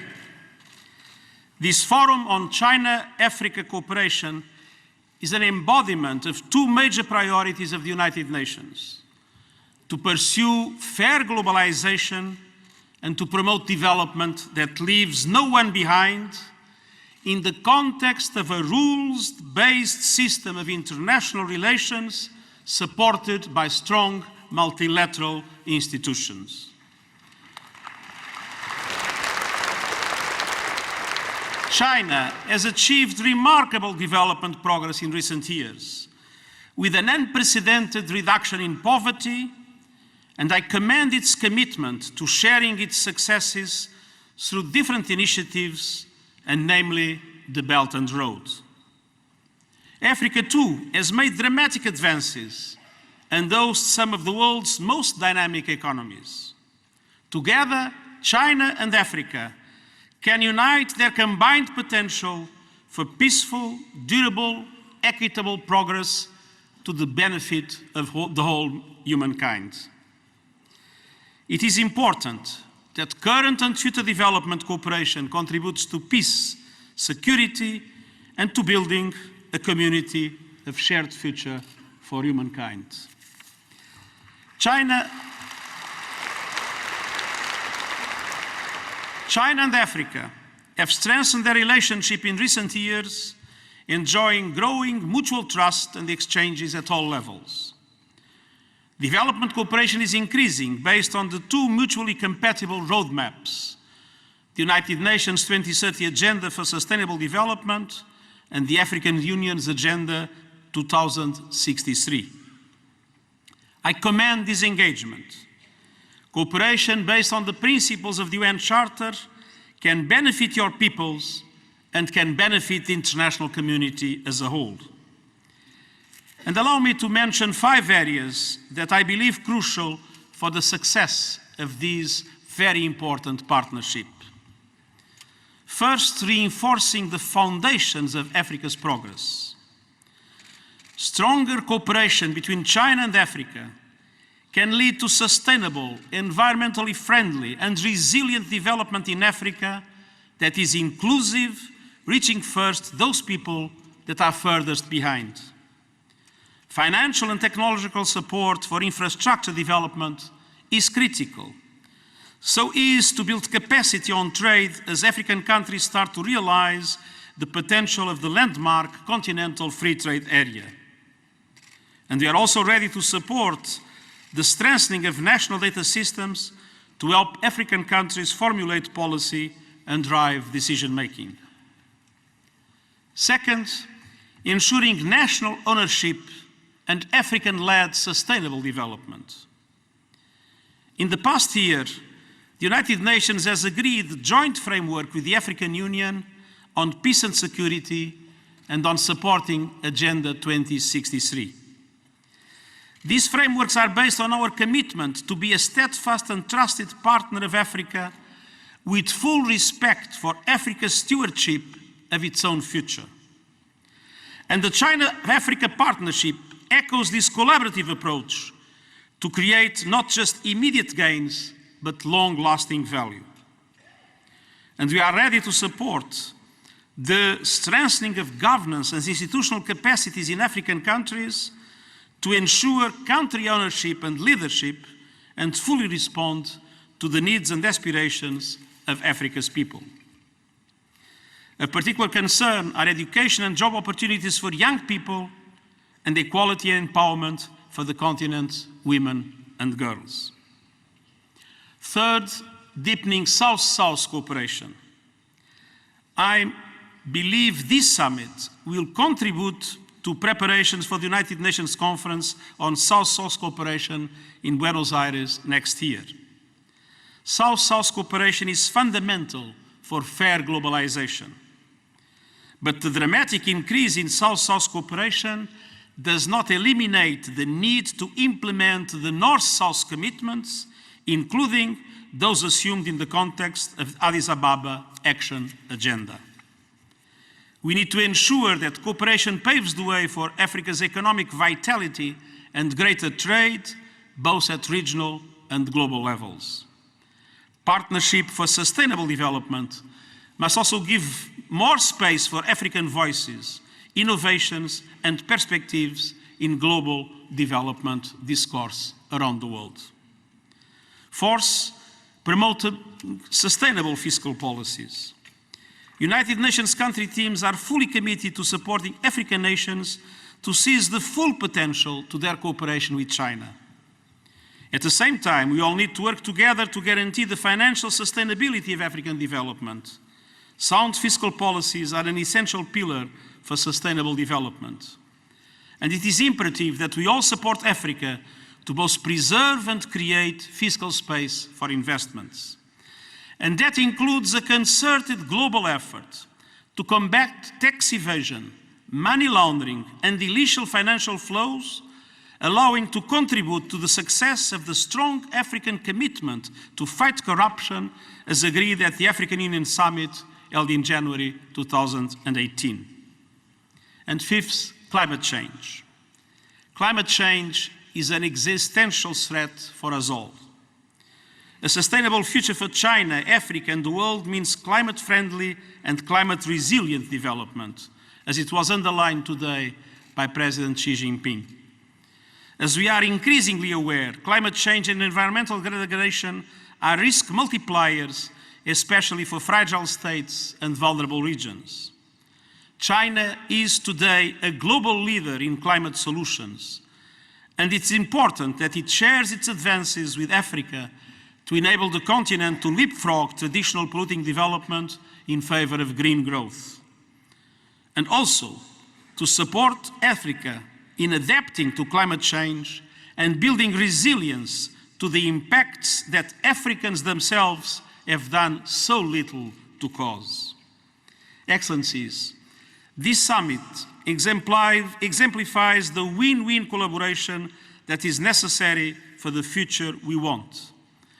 The United Nations will continue to support the China-Africa partnership and more broadly, South-South cooperation so that all nations in Africa and beyond may enjoy sustainable and inclusive development. Thank you, and I wish you a very productive summit. That was UN Secretary General Antonio Guterres addressing the opening ceremony of the China-African Cooperation Forum. He shared his views on South-South cooperation, sustainable development, and climate change. Sustainability was one of the key words from his speech, which has been repeated quite a few times. And this is especially important for the African countries that are going through industrialization process themselves. And Africa's industrialization is not a new topic for FOCAC. During the 2015 summit in Johannesburg, the Chinese president actually pledged to build or upgrade industrial parks. Now Foreign Minister Wang Yi is introducing the next guest speaker, Mr. Moussa Faki. He is the chairman of African Union Commission.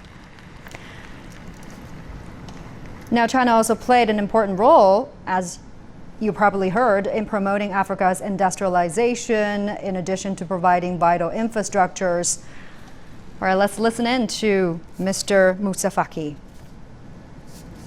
Excellence, Monsieur Xi Jinping, Président de la République populaire de Chine. Xi Jinping, President of the People's Republic of China. Your Excellency, President Ramaphosa, co-chair of the forum. Excellence, Paul Kagame, Président du Rwanda. Distinguished heads of state and heads of government. Excellence, Monsieur le chef d'État et de gouvernement. Your Excellency, President Paul Kagame of Rwanda. Mesdames et Messieurs, Mr. Secretary General, ladies and gentlemen, c'est avec un réel plaisir, une pleine conscience de la solennité du moment que je m'adresse à vous as à the l'occasion de ce 2018 sommet du FOCAC Forum Beijing sur la Summit coopération sino-africaine. is unfolding. It is my distinct pleasure and privilege to be part of the summit. China enjoys a time-honored history, splendid culture, and a proud history of struggle. It has made remarkable progress in its national development process. It is most fitting to have this summit in Beijing, China. It will help us revisit our glorious history. It also heralds the advent of a new world. Excellencies, ladies and gentlemen, this summit is taking place at a time when our world is undergoing worrying changes. Multilateralism is rising,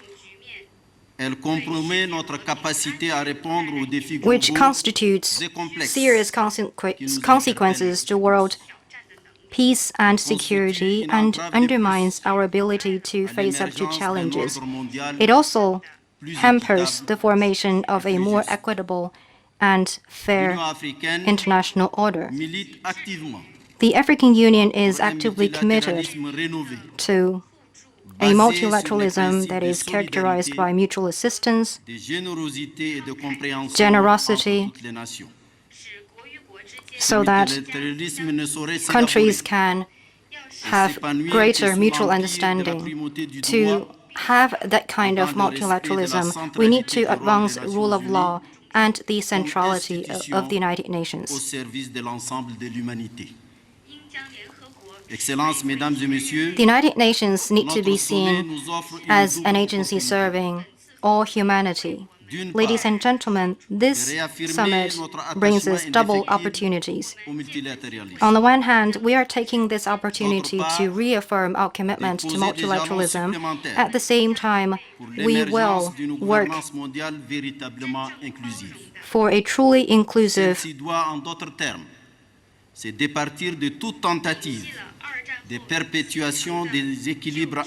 international and global governance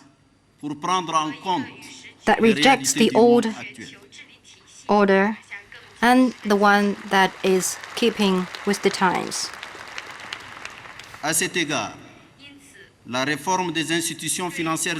In this sense, to reform the international financial institutions and the UN Security Council is an urgent task.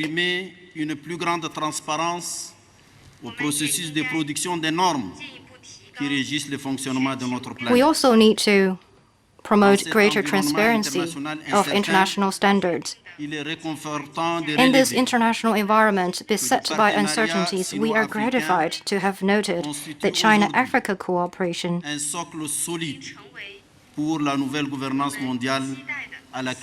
has become a solid foundation for a new international order that we are looking for. Excellencies, ladies and gentlemen, the spirit of China-Africa partnership is inspiring us in our march forward. Taking this opportunity, I would like to pay my tribute to President Xi Jinping for his contribution to China-Africa cooperation. China has undertaken a lot of infrastructure programs in Africa.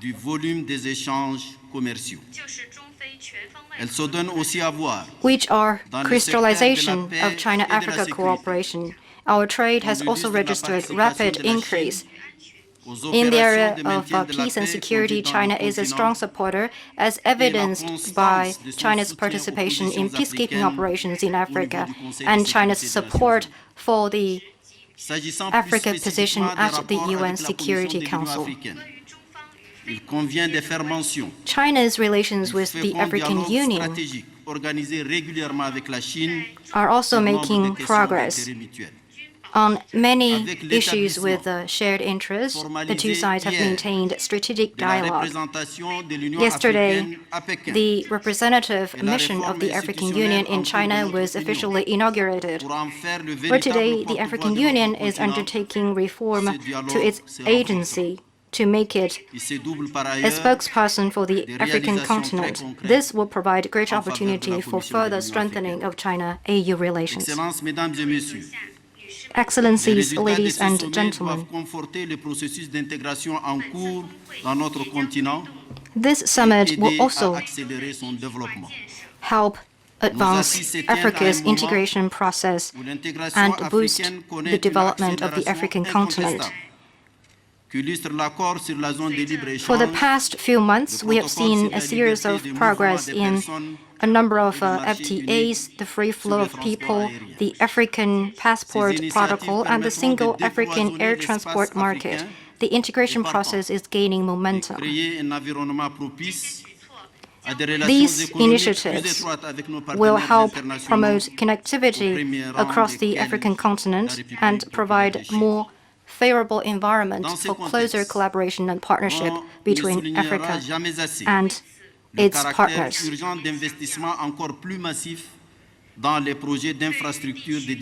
I want to emphasize that investment in infrastructure, industry, and agriculture is of vital importance.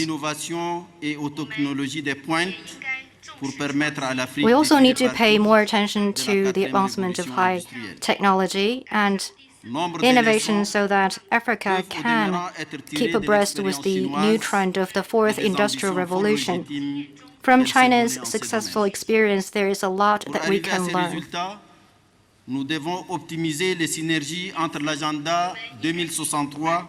We need to further create synergy between AU's Agenda 2063 and the Belt and Road Initiative. The AU welcomes the Belt and Road Initiative. Je sais bien les inquiétudes exprimées ici et là quant au risque de surendettement et à ses conséquences. Some people are voicing some concerns. They're saying that debt risks are threatening the independence of some African countries.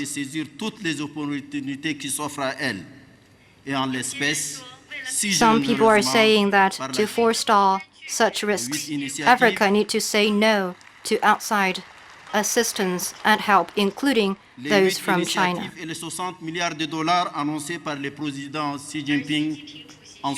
Well, President Xi Jinping announced the 8 initiatives and the $60 billion of assistance.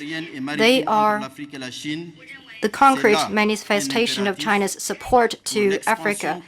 I believe that it is also important to open more flight routes between China and Africa that will facilitate greater people-to-people exchanges. Excellencies, ladies and gentlemen, China's relationship with Africa dates back to centuries. In the past, we stood side by side in the face of foreign aggression, and we stood side by side to build a world of greater equity and justice. As time evolves, China-Africa cooperation is making greater progress in economic, political, and people-to-people ties. Our cooperation has fully shown that we are able to create a better future for mankind, and our partnership can reshape the world geopolitical landscape. China and Africa account for almost 1/3 of the world's population. For anyone who ignores this, they will not see clearly the trend of the world. To conclude, I want to express my sincere gratitude to the Chinese government and people for your warm hospitality. Thank you very much. Mr. Moussa Faki, Chairman of African Union Commission, addressing the opening ceremony there in Beijing, saying AU welcomes China's Belt and Road Initiative, also touched upon the debt risks that are on many people's mind. 5 important speeches, including one from Chinese President Xi Jinping. A lot to unpack, so let's put it all into perspective with our guests, Ms. Wimping and also Ms. Hana Ryder. Let's get your response. What stand out to you first? Well, let me summarize what I got from the 3 African speeches in particular. 3 key messages. First, the opportunities for China-Africa cooperation are really high and are very welcome, and especially in the context of 1.2 billion people on the African continent, a huge young population, huge plans and needs for jobs and industrialization. Great. Second, a need for more balance. Trade and private sector relationship needs to be improved. And third, welcoming the financial contributions from China for that. It is not a zero-sum game, and great to also have the Belt and Road Initiative in that context as well. What about you, Ms. Ho? Well, I think we have seen a very clear consistency about China's this supportive cooperation with Africa. 2015, that was also 60 billion, and now 60 billion. But if you look about it deeper, you will see some difference as well. Because before we focus more, maybe we mentioned like a 10 action plan, 10 areas, but now we are saying 8 action plans. Yeah, by just looking, you seems, oh, this is too short of, but it's not that. Everything's go deeper now. It's not only to expand those numbers, but now it's go deeper, to trying to release those potentials. For example, like this financial cooperation. When you look about the 60 billion, what kind of area now those money will be used to, will be focused on, is focused on financial integration. Because we all know now many African countries face the short of financial support. And there's also some lots of talking globally, saying some financial burden. Maybe you're offering a lot of big like mega infrastructure projects. Maybe we'll put some African countries in heavy, this debt burden. So if you're saying, all right, the simple way is to cut all those investment providing, but that will make the debt recipient country maybe in more trouble. In more trouble. There's short of financial support to continue those projects. So the best way, I think, is to trying to find some other new approach. To make them not only saying cannot have new the supporting coming over and just simply no eating, but you should have eating, but then develop some idea to digest those things in a good way. So that is called blood making by yourself, circling around. So I noticed that those 60 billion now US dollar, many of them used to how to develop this new financial circling thing. I think this new thing, not only just put on here, there, maybe you put too much, like you're making a cake. If you're spreading them bigger, and then definitely it's not that thick, it's becoming thin. If you're doing like just a cookie, you make those cake making. If you make it too bigger, and it's not that thick. So we need to have a very thick and healthy, very good, delicious cake.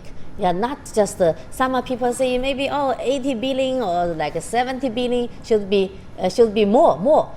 But more is not that direction. I think should make it healthy. This is exactly like China's own development now model. Now our model, our economic transition now is not saying, development speed is faster, better. We don't need that fast, like 20 or like 10, like 8. Now we are just below 7. This percent GDP growth rate. But our economic structure even better than before. Like service industry now has been contributing more for the GDP growth rate, like job creation has been made. So same thing, I think the thinking way should goes to our China-African cooperation. The key is here to use the loan to promote inclusive and sustainable economic growth. All right, let's also talk to our reporter Jane, who comes to Beijing all the way from Africa to cover this event. Hi there, Jane. Now, as an African reporter, what is your key takeaway from today's opening ceremony and also President Xi's keynote speech? Well, President Xi says that China, just like the guest has mentioned there, will be implementing about 8 major initiatives with African countries over the next 3 years and beyond. And of course, this will be covering a number of key areas, including industrialization, infrastructure, connectivity, trade, and green development. Now, part of these initiatives include the setting up of what he calls a peace and security body, which will basically be helping to promote peace security efforts for the Chinese in the African continent and boosting law and order. Now, President Xi also said that China will remain committed to opening up and growing an open economy for win-win cooperation, once again saying that China opposes protectionism and unilateralism, which has also been mentioned by the other key speakers during that opening ceremony at the Great Hall of the People. Of course, capping it all up, the president also said that China is ready to help Africa improve the livelihood of its people, alleviate poverty, promote a culture between the two peoples. And also he acknowledged what exactly has been done over the last 3 years since the last FOCAC summit in Johannesburg, South Africa, saying that actually China had kept its promise in giving Africa that $60 billion in terms of financial support for development. The other keynote speakers that we had there from South Africa's Cyril Ramaphosa, Rwanda's Paul Kagame, and the last speaker, who was the African Union chairperson, Faki Mahamat, of course hailing these new relations between China and Africa, of course calling for greater transparency and balance, and basically balancing trade between the two sides. The UN Secretary General Antonio Guterres, who also hailed these new relations and also talked about Africa's great potential. Of course, you can say that FOCAC's 2018 summit has kind of been linked to what's happening also in the UN's 2030 agenda and the AU's 2063 agenda. Jane Keo live for us in Beijing. Thanks so much. Now let me bring back our studio guests. Before we wrap up the show, final question to you. A lot of people are talking about the debt risks. You also mentioned trade deficit yesterday when we speak. Today we're hearing the new loans. Loans are very useful for countries if the countries can manage the money properly and spend it on activities that can promote real employment, real growth. What kind of problems do you think that people should pay attention to in managing these loans and make the best use of it? Yeah, well, I do think that this new announcement from China to continue the commitment, especially, it should be around, from what I could tell, should be around 35 billion of loans again to the African continent. There is going to be obviously a need to manage that properly, to assess each different project for its feasibility, look into what kind of growth it will bring and what kind of jobs those will bring as well, which are sometimes things not always taken into account in the decisions and the discussions, how productive they are. So I hope that will continue. I hope that these projects will be allocated quite quickly, that even more financing will come actually. But in any case, what is also going to be required is even more African ownership of the loans, even more African agency over what is happening, because it needs to be the governments that drive it, really, and in partnerships with Chinese companies, partnerships with Chinese operators. The more that there is that partnership, the more likelihood there is of success. All right, we're running out of time. Sorry I couldn't get to your final take. Thank you very much for staying through the opening ceremony with us. Now, that does it for this special coverage for the opening ceremony of the China-Africa Cooperation Forum. Thank you for watching, and bye for now.